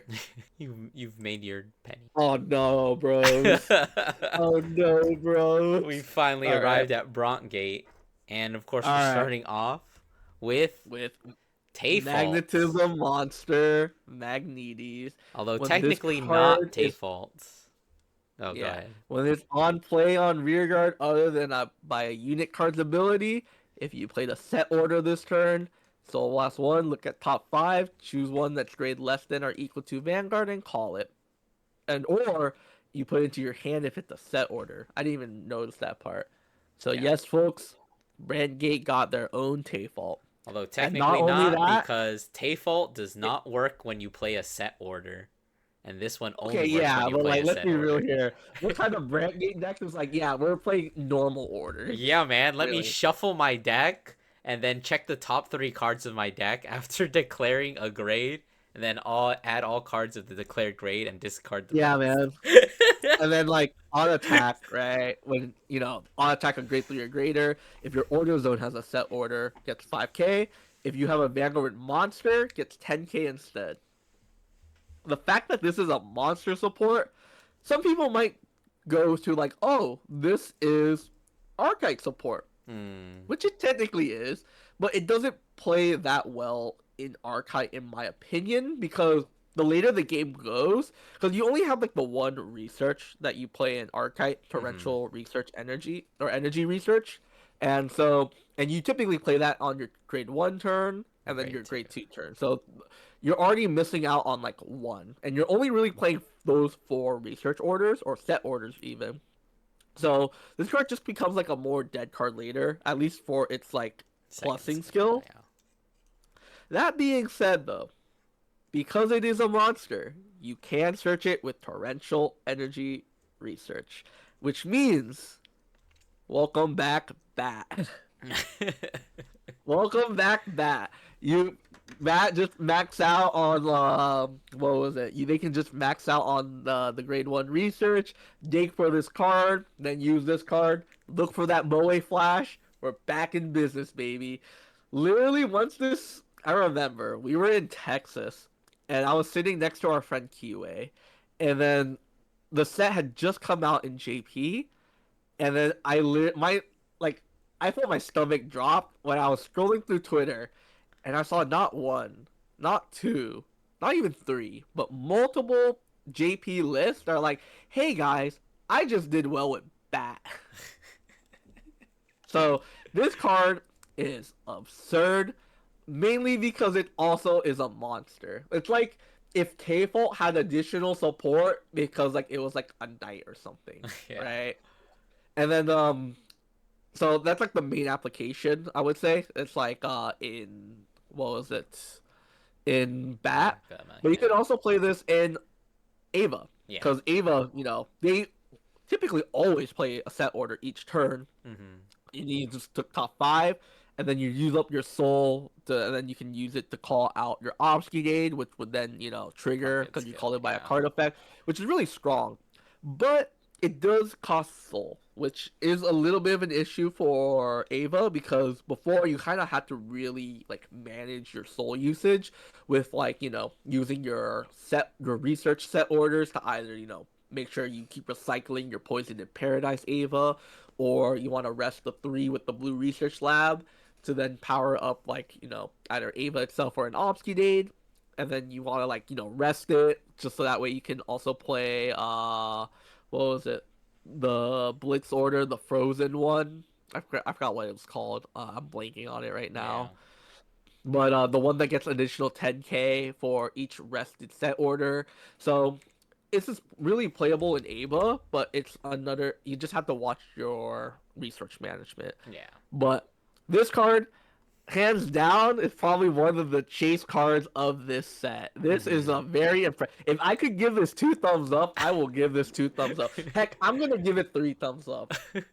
and then Just there's then being then a table, and then like there's me in who's the thinking deck. about playing this in Rotovisor. Okay, you know what? We can just drop it there, right? But yeah, dude, like, oh my god, what a card, right? Like, man, what a card. Another banger card right here. Oh my god. The third Mythish. It's a grade one this time. On play on rear other than during battle phase. So, you can't proc this effect when you use Weisruger to call it out, right? Mm. If you're playing Weisruger, you perform one of the following. You look at top five, you choose either your Vanguard, so Persona Ride, or a Lunarite, which is their order cards, their normal orders, and Mm-hmm. then you put it to your hand. And then or if you Persona Rod, you Energy Blast 3, and then you search your deck for those orders instead. Mm-hmm. This is very huge, not even for those two bullet points, but for the sole fact that it says shuffle. Oh yeah. I Because rem- one of the issues back then of Weisruger is that Weisruger does recycle your Mythish, right? Being mm-hmm. able to put it on the bottom of the deck from your drop zone, so that way you can get additional shield. But because they're all stuck in the bot deck, when you use your Weisruger skill, either activating the Moongate itself or using Weisruger to activate it again, you're pretty much gonna whiff. So Yeah. being able to play this card to like maybe you get a card, right? Especially if Yeah. you Persona Ride, you're just able to search out one of your orders, which is like, your push card. Like, that's good all and dandy. But the fact that you shuffle means that you're a lot less likely to whiff. That doesn't mean you negate like any sort of risk of whiffing. You will do that. I will whiff. I already know it. If I can whiff in Heart Luru 10 out of 16 order placements, I can do it here. But it being able to search for like that is really good too mm-hmm. because You the literally need that Lunarite to kill card. if you want to have a chance of actually killing your opponent. You need to play Yeah, one of it the just pretty orders. much gives all of them, all your Mythish, an additional 5k, and then if they're placed, they get an additional 5k from that as well. So this card, also because you're able to search it out, you can maybe cut down on the quantities of some of them, and then Mm-hmm. just play like more like a tech card for it, right? And then not only that, at the end of the ballot boosted, if you're on Weisruger, put it into Soul and countercharge. This is Bulma Mind in archetype, which is so, so, so good because this deck plays with so many resources. It needs energy, it needs soul, it needs counterblast, it just needs everything, right? Mm-hmm. Like, don't play this deck into prison. You're gonna have a bad time. But this deck was already playing for Bulbamine anyway because you really needed the soul, you really needed the counter charge, and the fact that this is specifically a named Mythish means that you are able to find this card off of your Moongate activations, which means you have a lot more, or you have a easier access to this counter charge, which means that you are gonna be less hellbent. Which I remember playing this deck and 50% of the time I was hellbent. Mm-hmm. But and like the fact that you can also recycle this as well because it Yeah, is yeah, that mid dish as well, right? Because before you would only have the four mobile meat, right? Like if yeah, one yeah. goes And to then like once you use damage them, or they're something, gone. like you're kind of shit out of luck. But well, now you can just kind of recycle it, right? And counterblast was one of the biggest issues with Weisruger, just because I think Weisruger needed a CB, your order needed a CB, some of your rear guards need the CB. Mm-hmm. I think your optimal turn needed 3 CB. Yeah. So oh my god, this I'm giving this 2 thumbs up here. Like in a single, this card single handedly just brings Weisruger from like not even rogue playable to like a from probably top. I would Yeah, say like that's meta how much faith I contender. have in this card. Like it's so good. If it weren't for like Prison being released like literally in the next set, I think we probably would have seen like a decent amount of Vice Cougar. Yeah. All right, King. You can talk about this next card. You mean these next two cards? Whoa. Whoa. So speaking of Rotovisor, we actually got like a super solid card in this set. So this is another Rotovisor. A third Rotovisor has finally hit the deck. So if you are, this is Scheinheit. Hopefully I said that right. If you have grade 3 or greater Rotovisor in your card name, this gets all the following and grade +1. So I'm just realizing now it doesn't have any skills on turn 2, but that doesn't really matter because all of its skills you would want to be using on turn 3 anyway. Giving it a grade +1 is actually really important because for whatever fucking reason, the grade 2 allows you to search grade 3 Rotovisors. So like when the deck first came out, it was like, oh, you can search Persona Ride, and then if you whiff, I guess you gotta call the grade 2 out. And then we got the second one, Trabant. So now we have a second search target. But then the problem arises, wait, this is a shit deck, and you want to be playing even more non-shield in it with set orders and already Persona Rides that are necessary? It's like, oh man. But so this being a grade 2 that's actually a grade 3 that's searchable is very much appreciated. But the main skills, I guess I'll now let's go in order. When space on rear, choose one of your opponent's rear guards until end of turn. This unit, when it would attack a vanguard, it battles the opponent's vanguard and all the units on that chosen circle. And then if your opponent is on grade 3 or greater, it gets +5. Removal, I like which that it is says that circle instead of rear guard. You're able to bypass all of the can't be chosen effect. So you can mm-hmm. attack opposing bear lords. You can attack like what was it? And it's just any rear guard too. So you Yeah, can attack like you can back attack a row, right? sploosh dragon. Whoa. But yeah, that's really solid. Like even if they like literally that just incentivizes them from actually just guarding it because it's like, oh, I this is a weak attack. Like it's only 15k. Maybe I'll just guard my rear guard. No, it's gonna be restanding, and we're gonna attack that rear guard again in addition to the vanguard. Oh shoot! I didn't know that. That is annoying. Yeah. So it's kill end of turn. So you can't even guard it. So you might as well just let it die. And then the other skill, which is just that it gets, which is actually better because it's not this unit gets boost. It's all your units with Rotovisor get boost, which In would the same be column though. In the same column, right? in the same column. Yeah, yeah. Which is not really that great right now. But it's solid because one of the biggest problems with Rotovisor is that your front row was already compromised because you always wanted to have Trabant in the front row because like what the fuck are you gonna do? Put it behind your vanguard? You needed rear guards to stand, and Trabant was just like really solid in the sense that it was your way of getting additional power. It would let you reset your set orders so that you could continue with the on hit pressure after your first 3 attacks. But you had to put it in the front row because otherwise it's just a wasted slot. This allows you to put Trabant in the back row, meaning that you can make this a 23k column, 28 with the extra 5k, and then it's restanding with another 5k, hopefully, if you have 3 orders. So it goes from 28 to 38. If you Trabant, it goes up to 48 before counting any triggers.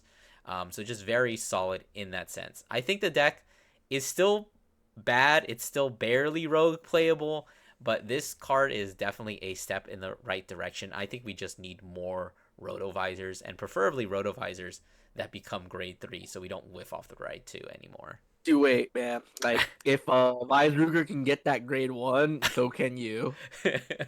And then But I guess we have to talk about Gravidia.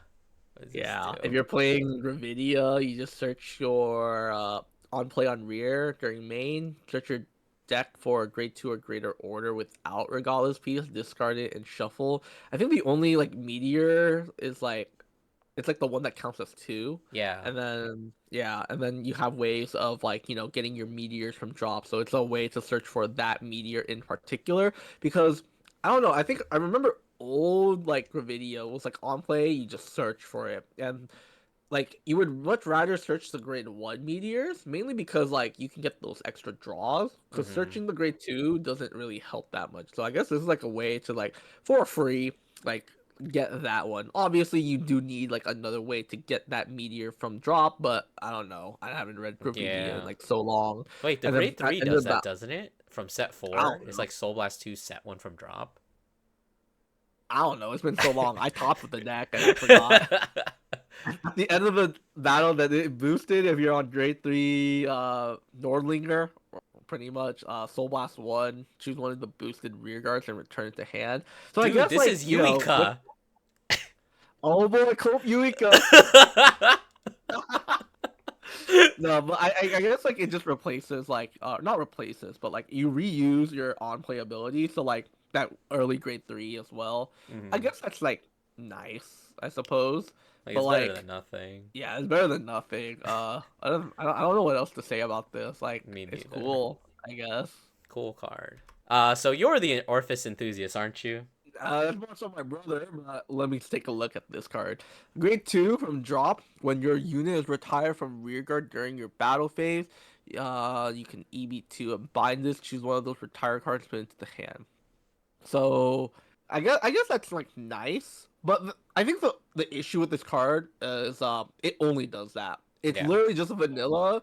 Like it doesn't have any additional utility. Right? Like obviously you can just play it out as like a shitter like early, right? Just as Hmm. like an attacker early. You can just guard with it. That's just like a 5k, and like you can get like, back your cards. But I believe there are some cards that like already kind of do that. Hmm. Well, I most of them think like there's like let a you great draw or like replace themselves as yeah. well, So right? like I guess this is like a nice option to have. But then again, like I feel like this card is missing an additional effect. Like it Yeah. needs like a rear guard, like it needs some kind of effect, like maybe even like shield, right? Right? Yeah. Like like some sort of like static continuous effect or like some like on play effect or whatnot. And then with this one, then you could consider it. But because it only has this drop ability, I don't really think you would want to play with this card. So Yeah, and I think uh, Darren was telling me that that Orphis currently scales in threes, so having an EB2 is also just like a little bit awkward. yeah, I'm just gonna. I'm not impressed with this card. I Hmm. tried to be positive. I really gave it a good, honest try, but nah. Oh my Anyways, god, back to you're Bronque talking about decks this that card. I I'm like. not talking Oh, about this. speaking of which, what's the card that you're holding in all those Danny Impresses? I'm not talking about this. You can I'll talk about it. talk about this. All this. So this is a new Avant-Garde card. When it's placed on rare from hand, so pretty much doesn't really matter because it's a Broncate deck. You're not calling for drop anyway. As long as you're on blue Death Star, so basically, being on the Avant-Garde ride line since they're all blue Death Stars.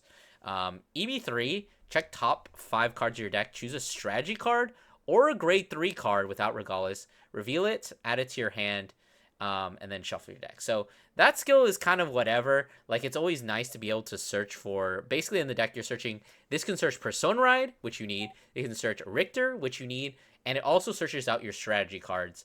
Top 5 is a little bruh, because, like, you will whiff a lot, but the fact that you have, like, at least 3 different targets that you're probably playing, let's see, if you play 2 Richter, 3 Persona, that's 5 copies, and then maybe you're playing around, let's see, 2, 4, like 6, so maybe you have like 11 or 10. I'd probably play it like 10. There's a decent chance that you get it, And if you whiff, it's EB3. The deck really doesn't use EB right now. Basically, the only thing that's using EB is like if you play the discard cycler and Sabine. So if you whiff, you don't really care because like you weren't going to use that energy anyway. The other skill, which is okay, I think, is if you have a blue Dester. So this is technically active on turn 2. Soul Blast Run, choose a Battleroid with blue Dester in its card name and grade less than or equal to your Vanguard, call it from drop to the same column, and then it just retires at the end of turn. So this card is not as impressive as I initially thought it was because Avantgarda does technically have a battle door for when it boosts a blue Dester. The problem is that card is a Workeroid and not a Battleroid. So the main use case for this is you're just going to be calling back the grade 2 from your ride line.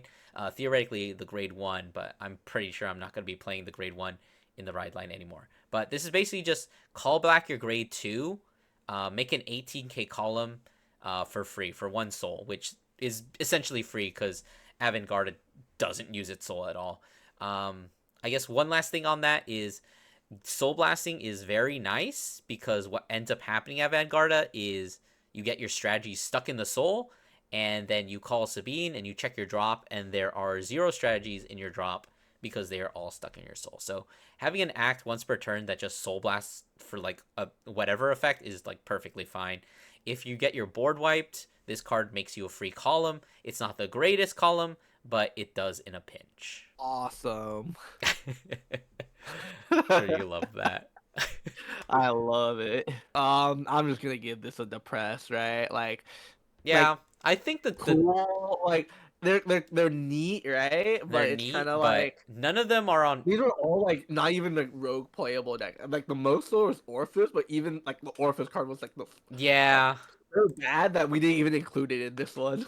It's definitely not because I forgot it. But yeah, No. solid-ish cards for very bad decks. I think Avantgarde is probably like the best. I think that you can now. I think that the Avantgarde support pushes it to Rogue playable. But I'll be honest, the card that pushes Avantgarde's Rogue playable is not this card. I think that the card that actually pushes Avantgarde to Rogue playable is actually just the rare, which is speaking of cards that only have a drop skill. This card, you can bind it from drop to choose a strategy order from either your hand or drop and just straight up put it into your order zone. And then if you put from hand, you just get a draw card. Literally, like in every single Avantgarde deck profile, I say over and over again, yeah, the biggest problem with Avantgarde is you get to turn 4 and you used up all your strategies, and you can only play 1 per turn. So what the hell are you doing for your second Richter turn? And this card literally fixes everything. Like the one of the biggest problems Avantgarde has, not playing 2 strategies per turn. This lets you put 2 for turn, which is what the deck needs. The other card lets you Soul Blast. Great. I don't care whatever the hell else it does. But this card is actually just so much better than the double rare. Yeah, I remember when this card got revealed, you were literally like raving about it so much. You're like, "Oh my god, this changes everything!" Bat chest. And I did a whole stream on it, and I still think this card is the MVP of Avantgarde going forward. And even though Danny is definitely not No, impressed, I'm going to pretend it no, is. Man, look at the aura of this. The Avantgarde card with the Avantgarde player. Beautiful. I'll come to be like the startup period fit. I'll just like style my hair for that one of these days. Um, I guess. Oh yeah, and then this one. Well, this is the other Weisruger thing. Yeah. It can be played from drop. It's a grade 3 order, and you can only play it if you're on Weisruger and your opponent's on grade 3. You bind it, so one-time use. But you choose your Vanguard, and it gets all of your rear guards with Mythish in their card name get 5k until end of turn. This is like another solid option because one of the issues before with Avantgarde, or not Avantgarde, what with Weisruger was that your main Lunarite order was a cost of CB, the Eiffel Glomani, which gave all your Mythish plus 5k. And then there's also an additional 5k if they replaced that turn. So it's more power. But it required a counterblast for that. And like alluded or said so earlier, this deck goes through a lot of resources from everywhere. So the fact that this is a free card is quite nice. And with the addition of the grade one, you are able to try to search for it, either top five or even, tutor for it if you're persona riding that turn. And then also the ability to play it from drop is also very good because if it somehow ends up in your hand, you can just easily discard it for, riding up or for perfect guards, which is really good because a lot of times when you have these orders, you're a lot more hesitant to discard these cards because orders are a lot harder to get back than unit cards typically. So this being able to play from drop is a good thing in my book. So this card gets an impress for me. Thank you, Mark. Watch, Danny. No problem, Kirby Knight. So Broncade as a whole, Impressed. Impressed. Like just based on that, the two cards that like boost. even the two cards in there like are enough for it, and then some of these other like lower rarity cards are also like really good as well for what they do. Yeah, So especially like the no, avant-garde like, ones. okay, don't leave me take that back. All Yeah, but right, no, I let's would say move on. overall it's solid. Like, there's definitely a couple stinkers in there. Also talking about the other double rares, but overall, very solid for Broncade. Let's take a look at the next one here. Oh man, I have not bothered to read Nana Clear, so I guess I'm gonna do that now. I am the It's Stoicheia okay. man. I'll just read it out for it. So grade one when it's written by so pretty much this is like an archetype. So it's The one who specifically arrived one at who Paradise. arrived at paradise. That's the archetype name. So it's that and then like a name. So Mm-hmm. starter has the name. Grade one when it's rode upon by the grade two, you call the grade one and you soul charge one. And then if your world is Grey Garden, which is kind of like Orphis with like Dark Knight and Abyssal Dark Knight, except more so on the Vanguard instead of the Order itself. It gets an additional 5k. So it's a 13k grade 1. Grade 2, when it's rode upon by the grade 3 with Nana Clear, you can call it, so it's optional. And if you called, you put a card from drop and you put it into soul. Or if you didn't or call a card, you just draw a card.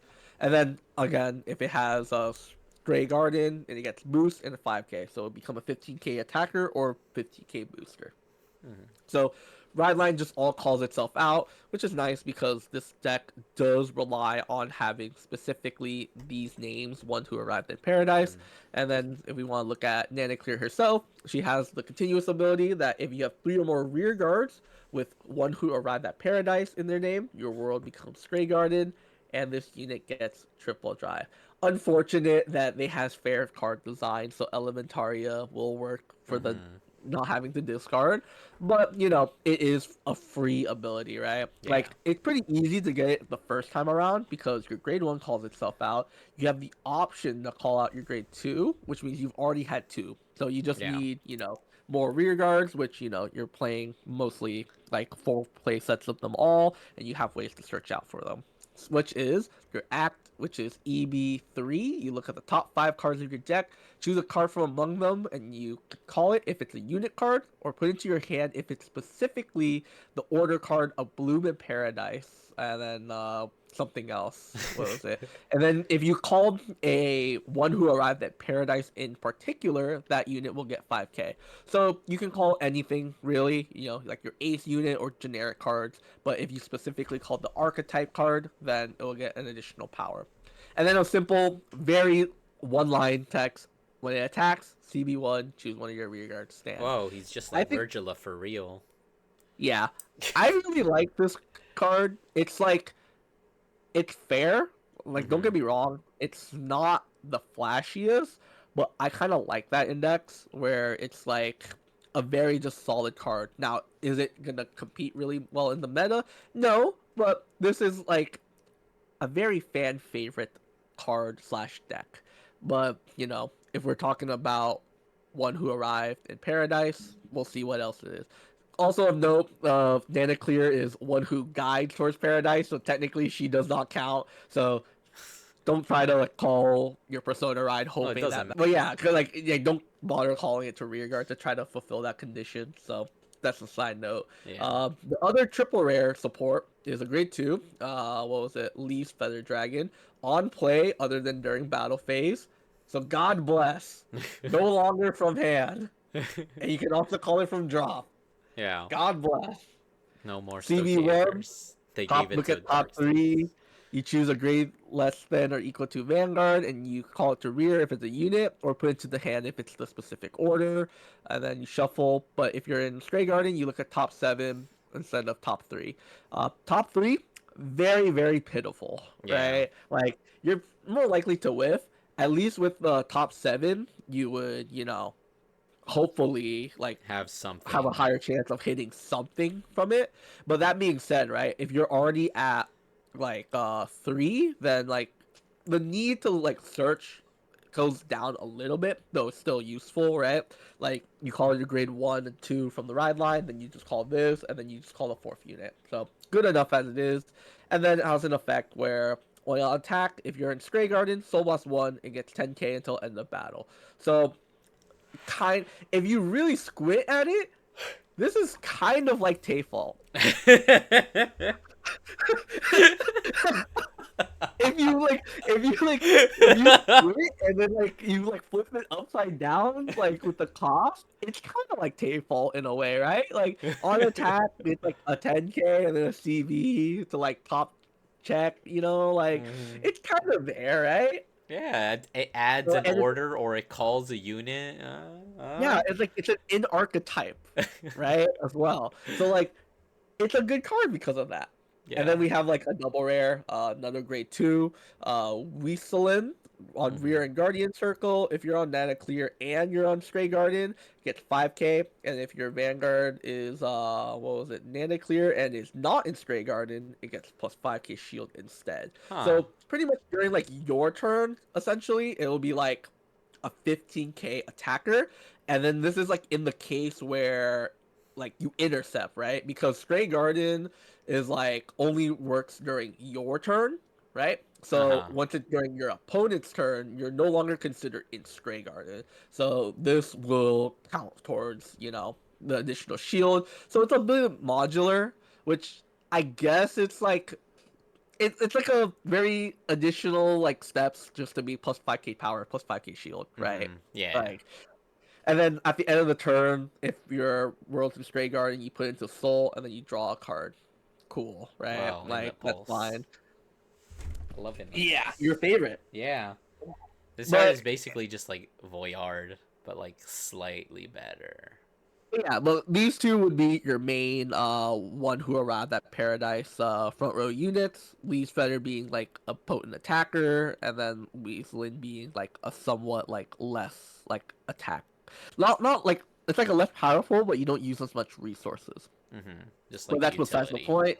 And then we have the in archetype Order. grade three order of a movement paradise.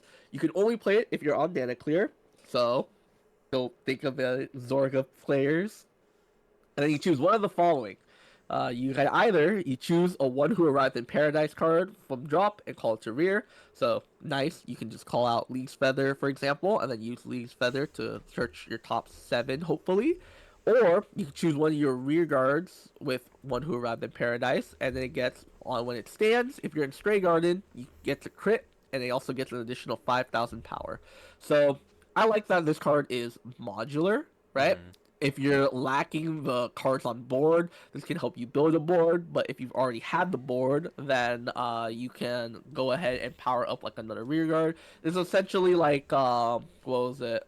The other ultimate skill in Virgilla, which Hmm. buffs up Ezreal and gives it a crit, right? So Yeah. this is kind of like that, and a lot of your cards in your deck already either like search for ones who arrive in paradise or this order in particular. So you do have pretty decent access to this card. But in addition to that, it also has an additional effect where it's revealed from deck and put into hand by the ability of your card with Paradise. You reveal it and then draw a card. So not only are you able to, search out this card, it also gives you an additional plus in a way, right? Yeah. As kind of like sorry that you weren't able to like build a board. Here's another card where you can hopefully build a board, right? And I think this card is like a really cool design. I Yeah. like that it has. I like when orders have like an additional effect that's Hmm. not on top of when you Just like play it. And one effect when you play it. yeah, and I kind of wish that more orders had like this sort of like thing of to it. Yeah. But Yeah. that's like a really cool card. And then we have like another rare or not rare, a common grade one where it is you retire it and you choose your order card, the specific one, and it can be played from drop, and then it puts it to the bottom instead. So it's kind of like your Courtier. Kutis? Yeah, Courtier. Coutier? Yeah, Coutier. It's kind of like Coutier, except, you know, you don't tutor for it, but like I said earlier, you're You're already basically already tutoring tutoring for it. for it, so Like, you're kind of accidentally tutoring for it, right? Like for most of the time. And then it has like a back row ability where when your unit stands, it just stands as well if you're in Stray Garden. yeah, so just So extra another utility. restanding back row rear guard. Whoa. Except it doesn't get Awesome. plus 5k. Yeah. I think it's funny how like you can essentially like not necessarily loop it, but like you can like retire this card to get back the order, then use this order to get back the card. Like if you want, I think it's kind of funny because then it becomes a 13k restanding booster, which is kind of What? funny. It's also randomly a lettuce baby, which is kind of like weird because everybody else is kind of like An animal? it's an animal mixed with like a flower, right? Or like an insect like property, which is kind of weird that this is like Just lettuce. aesthetically off. But regardless, this is like a right now a really self-contained archetype, and Yeah. it's kind of cool in a way, though it does mean that you have less rooms for generic. I think overall, although this deck doesn't have the pushing power to be a meta contender, I still think that this is a very solid deck, even for like locals, right? Hmm. Like, cause like again, it's just it gets triple drive, it just searches, it pluses on board, hopefully, and then it just restands something, right? Like this deck just needs more support inevitably, and then like no better quality stuff, more options to call out. So this is really like I like this deck, like personally. So I give it an impress. Ah, it seems interesting. Me reading the cards for the first time since they were revealed, and I definitely paid attention the first time. But yeah, it seems pretty interesting. I especially do like that order. I hope they continue with that design because Yeah, I playing could like as someone who plays a lot of order decks, it feels so yeah. bad to like drive check them or to have them in your hand and need to keep them because you need them and yet not My have God, enough guard. and like your board's already full though, so you're just Yeah. like, what do I do with you? Yeah. But we Wait, did get it. Argo Siren? Yeah. Well, What the not just Argo Siren. We got another. The last triple rare went to both Argo Sirens and Aqua Force, because this card, basically, it's a Yugama shot. When it's placed on rear, for whatever reason, they didn't put it from hand, which is sus a little bit. EB3, discard an order card, draw two, and then if your opponent's on three, it gets 5k. Basically, copy paste from Yugama shot.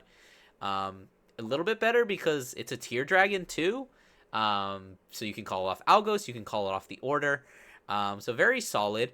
The one issue it does have, I will say, is I think like Azim on Twitter mentioned this. Specifically in Maelstrom, you do not really want to be discarding your order cards because although you are playing Maelstrom, or you're playing Soikea, the deck that is actually somewhat decent at getting ordered cards. Within Maelstrom itself, you really don't have a good way to get your set orders back unless you're playing that one specific grade one that you like lets you discard a card to add the order back from drop.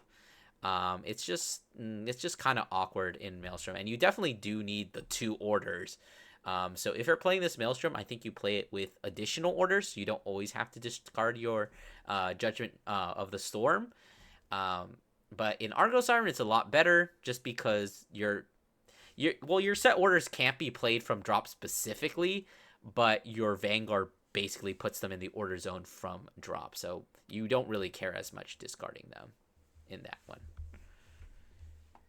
And then just the last effect is whenever it attacks or it stands by a card effect, if you are on grade 3, it gets another 5k, which is not a once per turn. I'm just realizing right now. So until end of turn. So it attacks, first attack, it is 15. If you restand it, it gets another 5k. So it comes 20. And then when it attacks for the second time, I guess it just gets another 5k.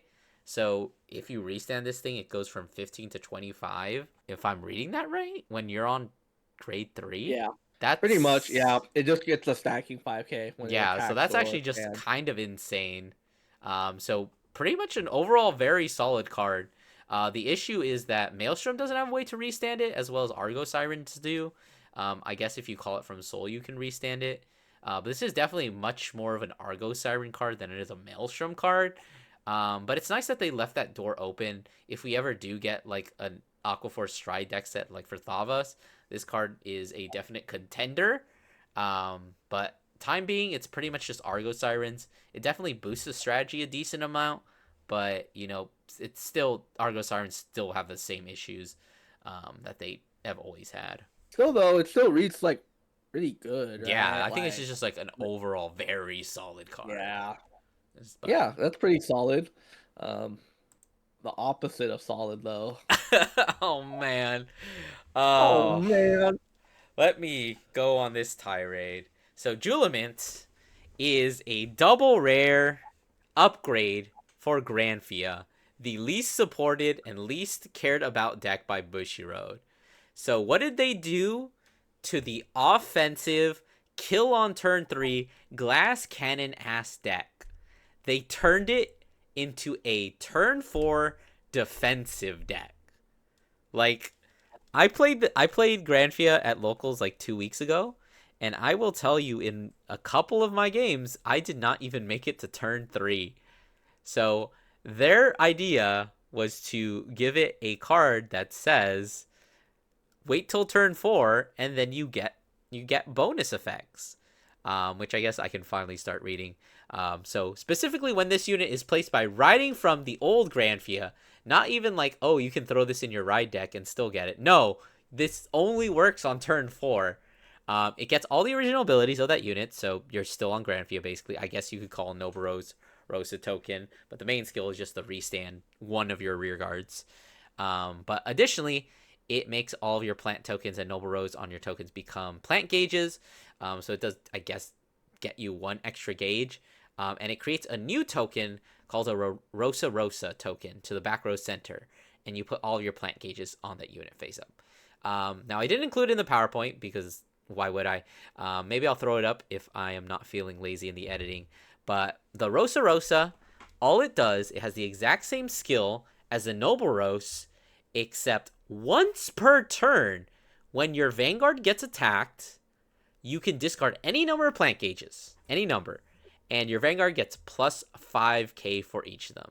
So, Granfia, the deck that turns its plant gauges into restands and power, now has the ability to turn those plant gauges into shield It on just became turn set 9 4. on release. Oh no. Okay, and then the last skill is just at the end of the turn, you re-ride, as per ride overs, ride it as rest, and then this card becomes a plant gauge. So just by persona riding, you get an extra 5k shield for your opponent's turn. Awesome.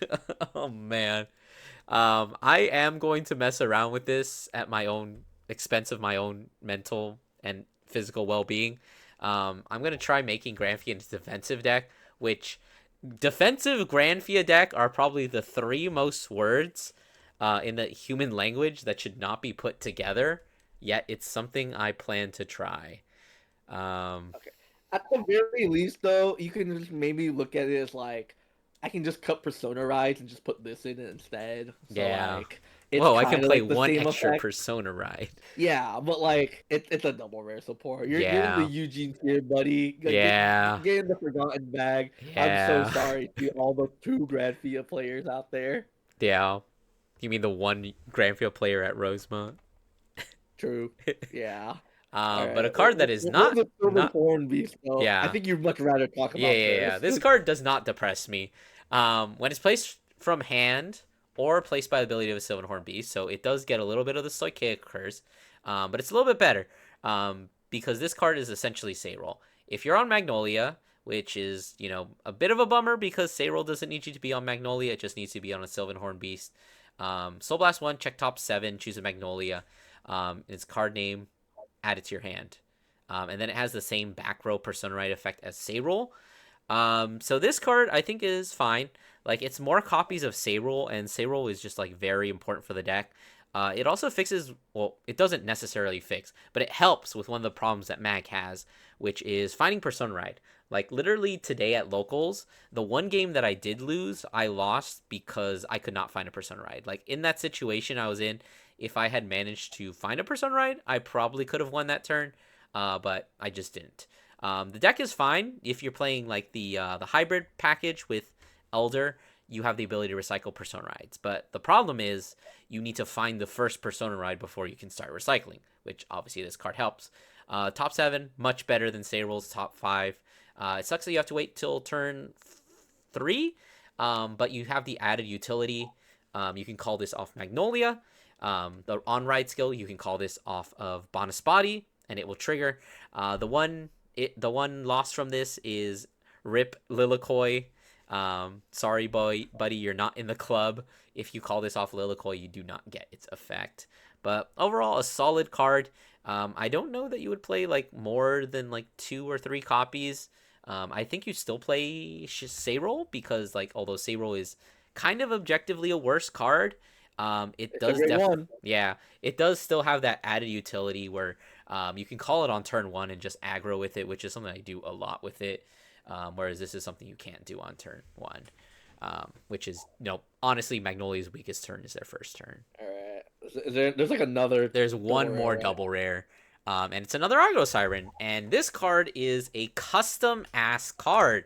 When it's discarded from hand by your card ability during your turn, if you have a Vanguard with Argo Siren, you put a normal unit with a different card name from this card and without Sentinel, so just bot deck a normal unit. This card goes to Soul. Then you choose one of your Vanguard's original auto abilities and perform one of the following. Either you reduce the chosen ability by Counterblast 1, or you reduce it by reduce it by Energy Blast 3. So this basically just means one of Argo Siren's biggest problems is 1, they could get damage denied very easily, or 2, they would just run out of energy, and the fact that you had to use all of your energy on your Vanguard meant that you could not play anything else. You couldn't play Alvinas, you couldn't play Brave Shooters, all of your energy had to go to your Vanguard. This technically enables you to do that a little bit, but I probably wouldn't risk it just because you're not always going to be seeing this card. This card obviously is very easy to proc because in order to set the set order from drop, you do have to discard a card. So this card is just always live. I do like that it has that additional utility. Like say you're playing some random card that allows you to discard for cost, you still get to activate this effect. I don't know that I'm going to be going on my way to try and figure out what that is, but it's nice you have the option. And then even if you do have to call this card, which you're probably not going to be most of the time, I think the only time you would call it is if you play the grade 1 and this is the only Argos arm you find, you can call it. But I really do like that it actually does have an additional ability, which is that during your turn, you have a grade 3 or greater Vanguard with Argo Siren's name. All your other mermaids or tier dragons in the same column get another 5k. So it's basically 10k booster. It's is really nice, especially behind the Vanguard, because your Vanguard is decently big on the first one. It has the twin drive, but then it restands, and now it's at 18. At least with this behind it, it is 23, which is a little bit of a better number, especially if you hit a couple fronts. So in a pure Argo Siren deck, this is definitely a auto include 4 of. I think it's just absolutely mandatory. It fixes so many of the deck's problems. It doesn't make it good, but it just makes the deck slightly better, which is kind of, what a roguish deck should have. But now if you're me and you're insane, this card has another use. You might notice that this card has 5,000 power. God And damn it. and there is a certain card known as Garlic, who restands if a plant token in front of him restands. So my idea for Agro Sirens is to play this card with Garlic so that you can restand a plant token and then restand the Garlic and have a really swole column for one of your attacks that you can restand. And the fact that this is a 5k means that if you're playing Blessings, not only do you get the added bonus of giving an extra 10k power to all your plant tokens, but randomly your 10k booster becomes a 20k booster. That is funny. Find it more on the Kirby Knight Vanguard YouTube channel. Yeah, man. Stay tuned. Coming up next. I love You can cooking. yeah, but in terms of like overall impressions for this, I think you can like decide on this because you're more of the Stochea guy between the two of us. Mm, I think that overall, I think this makes a barely passing grade. I think Julimint C, is the it's a C grade. the one student who didn't do the homework and is trying to bullshit his way with the other smart kids. I think that these cards for their respective decks are very very solid. Um, but Julimint is kind of there pulling it down. So I would say it just barely gets a pass from me, because the two smart kids did enough of the work. Yeah. All right. What do you think You did. of Stoicheia as a whole? I think it's impressed.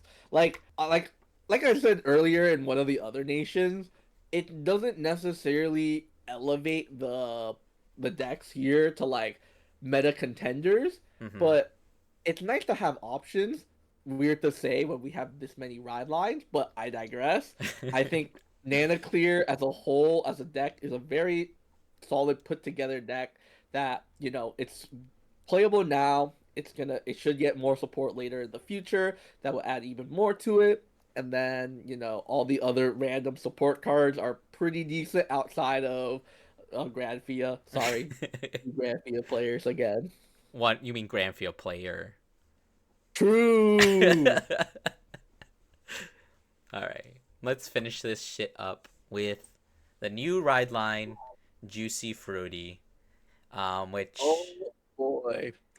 This is just adding plant tokens to Lyrical. lyrical. Though technically speaking, they've been kind of messing around with adding tokens to Lyrical because Lyrical is supposed to be all the nations kind of coming together as one, as like a Mm-hmm. boarding school thing, but I digress. Pretty much grade one on play, when you ride the grade zero, you reveal that you're playing, the Juicy Fruity, and you call a plant token. So And then Roro same grade thing one, with basically. yeah, and then the same thing with the grade two. When you play on top of the grade one, you just reveal and get another plant token. Really, really simple. And then grade three, all your plant tokens get 5,000 power, so they essentially become 10k base, right? And then Mm-hmm. for each card with the same card name as this unit in your soul, they also get an additional 5k. So each copy of Persona Ride in your soul will also buff up. Kind of similar to Alph Knights, getting additional 5k to the front row for each copy of Alpha Knights in it. So not only do you get, the Persona Ride power here, but the additional power as well. Has Mm-hmm. an axe skill on Vanguard where you can Soul Blast one and call up to two plant tokens.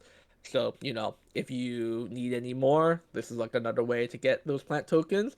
If you have four more rear guards, gets triple drive. So, with the two plant tokens you get from Ride Line and then the Soul Blast one here, you will get the triple drive. Though, you do have to play the Soul Blast in order to get that. Another Mm-hmm. case of fairness, couldn't have been drive plus one. Mm-hmm. It's such a shame. And then an on attack skill, once per turn, counterblast one, call a plant token to rearguard. This unit gets the trigger effects that your Vanguard gets, and when this unit is returned to hand from rearguard, you draw a card. So, this is essentially a multi attack thing, right? You Mm-hmm. attack with one column, then you attack with Vanguard, call out the plant token, and then this is essentially the Asha, or Mm-hmm. even, in the case of like Lyrical, Chris Drain, where not necessarily copying the power, but you at least get like, You basically get all transfer the over trigger like effects, yeah. yeah. So, like all your crits, like wow, this thing also gets crit. And then the return to hand thing, kind of a little bit gimmicky, but it's kind of meant as like a way to help with gelling it with other lyrical support because a lot of old lyrical cards work around bouncing rear guards back. So you can't when you bounce tokens, right? They They just disappear. disappear. So Yeah. at least if you bounce them back, you get like a card out of it, right? You don't Mm-hmm. essentially lose a card from it. So right now though, this is pretty much the only what was it? Like plant token thing in Yeah. Lyrical, obviously, but there are more token E cards because we also had cards like Artisaria beforehand. Yeah. And then, you don't technically need to go all in on plants because you only really need like, the two that you can call from like the Vanguard, and then everything else can then technically be generic, right? It's just Yeah. that your static ability doesn't need to stack.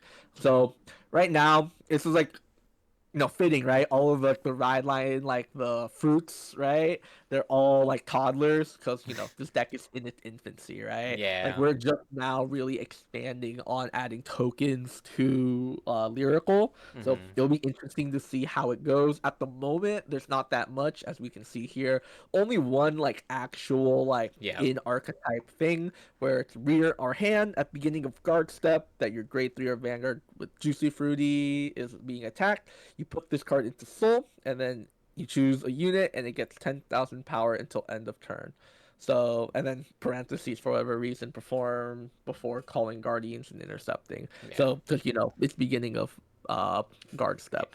But I'm not too sure about this card in particular. Like, It's just a it's 10k additional. shield and It's like, nothing else. yeah, yeah. I mean, it's cool. Like, okay, it's not cool, but it gives an additional soul because you do want the soul with Mm-hmm. with Juicy Fruity, but is it really that necessary? I think you have better methods Yeah. for that. So This is so hard to say, right? Because like as a deck itself, yeah. it's not that impressive, right? So I'm Mm-hmm. gonna go with Depress, but it's like We're gonna be in like we'll be we have watching to you. yeah we have to watch see what happens with Yeah, this we will deck be watching your career with great, whatever that Star Wars quote is, with great interest. Yeah, with great interest, right? So, yeah, let's keep moving on to like other lyrical cards here. What is this one? Grade 2, It's placed on when a play rear with on rear with a token unit. So technically Artisaria, but also, just Juicy Fruity. mm-hmm. CB1 or Soul Blast 2, you draw a card. And if you're on grade 3, it gets plus 5k. That's kind of It's like okay. it's like okay, right? Because it only really applies to those two decks in particular. Mm-hmm. I do like And the then when alternative cost. Like yeah, I if do it's a like that deck as that's well. like, oh, you don't use CV, okay, use counterblast. If you have like excess soul, just use the soul. It's better than Yeah, nothing. Yeah. yeah, and then when a token unit is placed on the rear guard this unit is on, you return to hand. So I do quite like that. The play pattern of this type of card is that, you have your token, you call this, get your plus out of it, right? To draw a Mm-hmm. card, and then you call over it. Normally you would want to bounce your rear guard so you don't, end up retiring your rear guard. But at least when this card is like, supposed to be retired, it's put back into hand so you can repeat that loop. Mm-hmm. Um I wanna say because of the alternate costs, I want to give this as an impress, Mm-hmm. mainly because, but like, it's like a wary impress Yeah, yeah, yeah. because we only It really can't have really two be decks used. that it Yeah. can go in, and like it's kind of like difficult to say like if they really want it. Like I don't know if Mm-hmm. Artisaria would need this, and Juicy Fruity they're probably gonna play this out of obligation or like lack of other cards. But even then, it's kind of like it's impress for the time being until we get even more fleshed out Yeah, support. I think it's just like an overall solid. Like the effects are solid.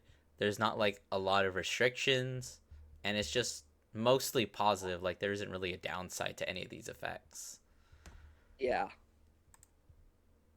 All right. What was this? Friend support? What the heck? That unit and this unit becomes friends. Plus Oh 5k man, power. Okay. Is that like the typical friend thing where your Vanguard is like no. 18k? This is actually a little bit different because the first part is yes, that is how friends works. But this card is interesting because it actually gives everything plus 5k, which is unusual, Yeah, to we say the only have like least. one other like instance of this with like Bruce and like Stephanie, right? Yeah. Yeah. And then what is this? On play, except during battle phase. If you have friends, CB1 top five. Choose a card with grade less than or equal to. Put it to hand if it's a card with a different card name from this unit and the friend ability, and call it to rearguard if it is not. Wait, so you look at top five, Yeah, yeah. you add Me it if me and it's not Darren a had friend. like a huge like moment trying to figure out what this card is. But to boil it down is you check the top 5, you select a card. If it is not a copy of her, but it has the friend ability, you get to add it to your hand. If it is either her or literally anything else, it just gets called, is what it's saying. Okay. I mean, What? I think this is like a good card, right? Yeah, It's just one of those CB1 like took top five add a card, and yeah. then with the additional Stephanie effect. So Mm-hmm. I think really quickly we just give this an impress. Will it help friends? No. Probably not. Most likely not. But I like the card. Let's move on. Whoa, Leisha fell. When this unit is placed on rear guard, it's a grade 2. If you're on Leisha fell, you choose a card from your drop, put into soul, gets plus 5k. And then when it's put into soul by the rear guard of, or by the ability of your vanguard, choose one of your back row rear guards and stand it. This is kind of nice, I would say, mainly Yeah. because in Lichafel, I played it a lot because of Lyrical Cup back in BSF season. Mm-hmm. But just getting additional soul, though it being locked to grade 3 onwards, is kind of iffy. And Mm-hmm. then restanding a rear guard is a little bit iffy because some of the times you want to like put those rear guards into the soul, but like if it's like a Yuika for instance, right? You Yeah. sometimes want to keep that. Overall, I think this is like a fine option. There's like the build that made Changu popularized and has been really successful. Pretty much the blueprint of like all the Leisha Fell decks, Mm-hmm. really, that play like Strega and like whatnot, right? And like Yeah. additional like certain ratios. Maybe not in that build, but like I like that this is an option. So Yeah. that's My, pretty my good. one issue with it is it feels like the build is like very much solved, and I don't like know how much room there is for like a card like this. Yeah, that's like the only other like issue with this card. And then the next card though, This card is this is insane.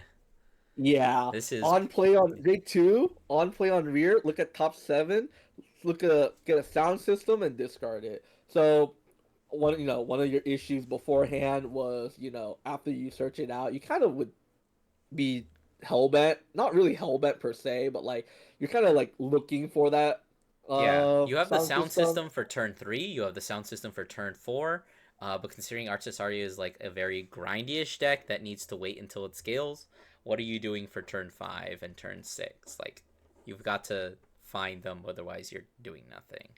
Yeah, and then it's also free, Yeah. which is the same thing with this last one. When this unit's retire from rear, if you have a grade 3 or greater Vanguard with Artisaria, call up to one Shadow Army token to a back row rearguard circle.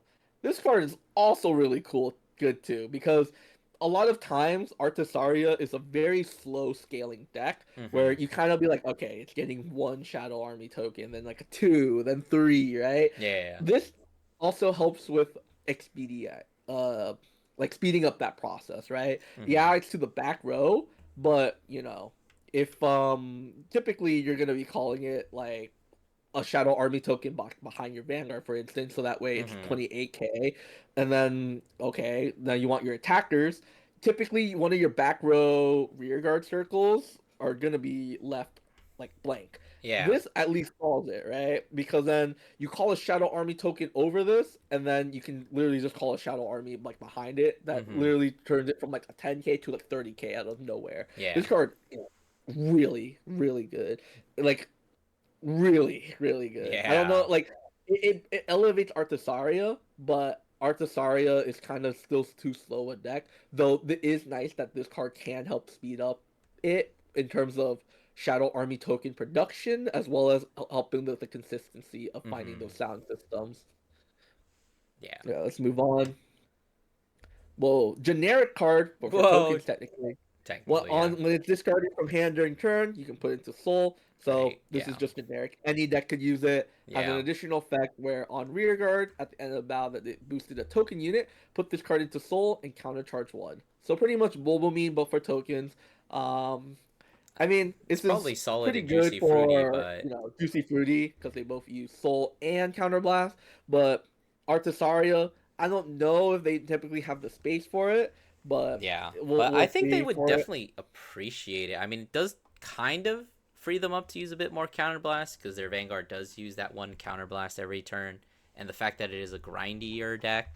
So just like asking for having countercharge in a lyrical deck is always just nice. I think just because generically the nation as a whole just does not have good countercharge.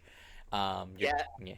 So I think like for Artisaria, it's like maybe an include, maybe one or two of if you really want it, but I don't think it's like absolutely necessary to play the deck. yeah, and then we have like a grade one. When your other rearguards return to hand during your turn, if you have a grade three or greater Vanguard or Mermaid Vanguard, so, which would be the type of the card, you choose The one of your units, race. gets 5K. So most of the time, this would proc through Eureka, but Lyrical has other ways to balance as well, like Mm-hmm. Franchette, for example. But this card is also meant for Chris Drain, Yeah. right? When this unit is returned to hand from rearguard, if you're on Chris Drain, you put a card with a different name from this card into Soul and then draw a card. So you can't put this card in particular, but you have to put something else. But regardless, it cycles a card, Mm-hmm. and if anything, it's kind of just like a nice utility card. I want to say, Yeah. It like you gives play it, it gives it you can give bounces it to your something else. Like Vanguard, that's which part of make your game plan anyway. yeah, it gives the power you can give it the power to your Vanguard so that it like transfers into the unit you call, I guess. But Yeah. Eh, I don't have anything else to I, really say about it. Yeah, Like I don't I really don't have think this anything else card to makes say the about it cut. Like, either. but it's neat. It's cute. Yeah, I like how she looks, but yeah, that's about it. In terms of like this round of cards, I think this is solely carried by the Artisaria card, hmm and then like The counter everything else charger is is like playable. nice, and then the Like other two everything else is cards are like playable. whatever, but they're not offensive. It's not like oh my god, these cards are playable, and I would never think about putting this in a deck. Yeah, like it's like look at it on the bright side, right? This isn't Granfia.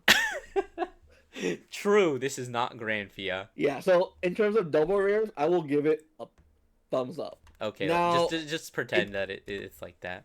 I think I Yeah, but forgot in to terms add of it, like but lyrical though, I will say, it's kind of hard because I think it's fitting that you can like flip flop between the two because on the one hand, it's like a decent design, but on the other hand, it doesn't do enough, hmm right? Like I think the issue, I'm gonna lean towards the press because the yeah, me biggest too. issue or the biggest not issue per se, but like when your best card is that double rare Artasaria card, I hmm think that says a lot about the nation as a whole in this set. I think So when yeah, I would give I this think like when one of the your prep. triple rares is a Fortia card, you're already in the down the wrong path. You know what? You don't even have to convince me anymore. Yeah, the press. I believe that should be it Yeah. there. Yep. Yeah. Boy, oh boy. Ah, Any final nice. notes to say about set 10?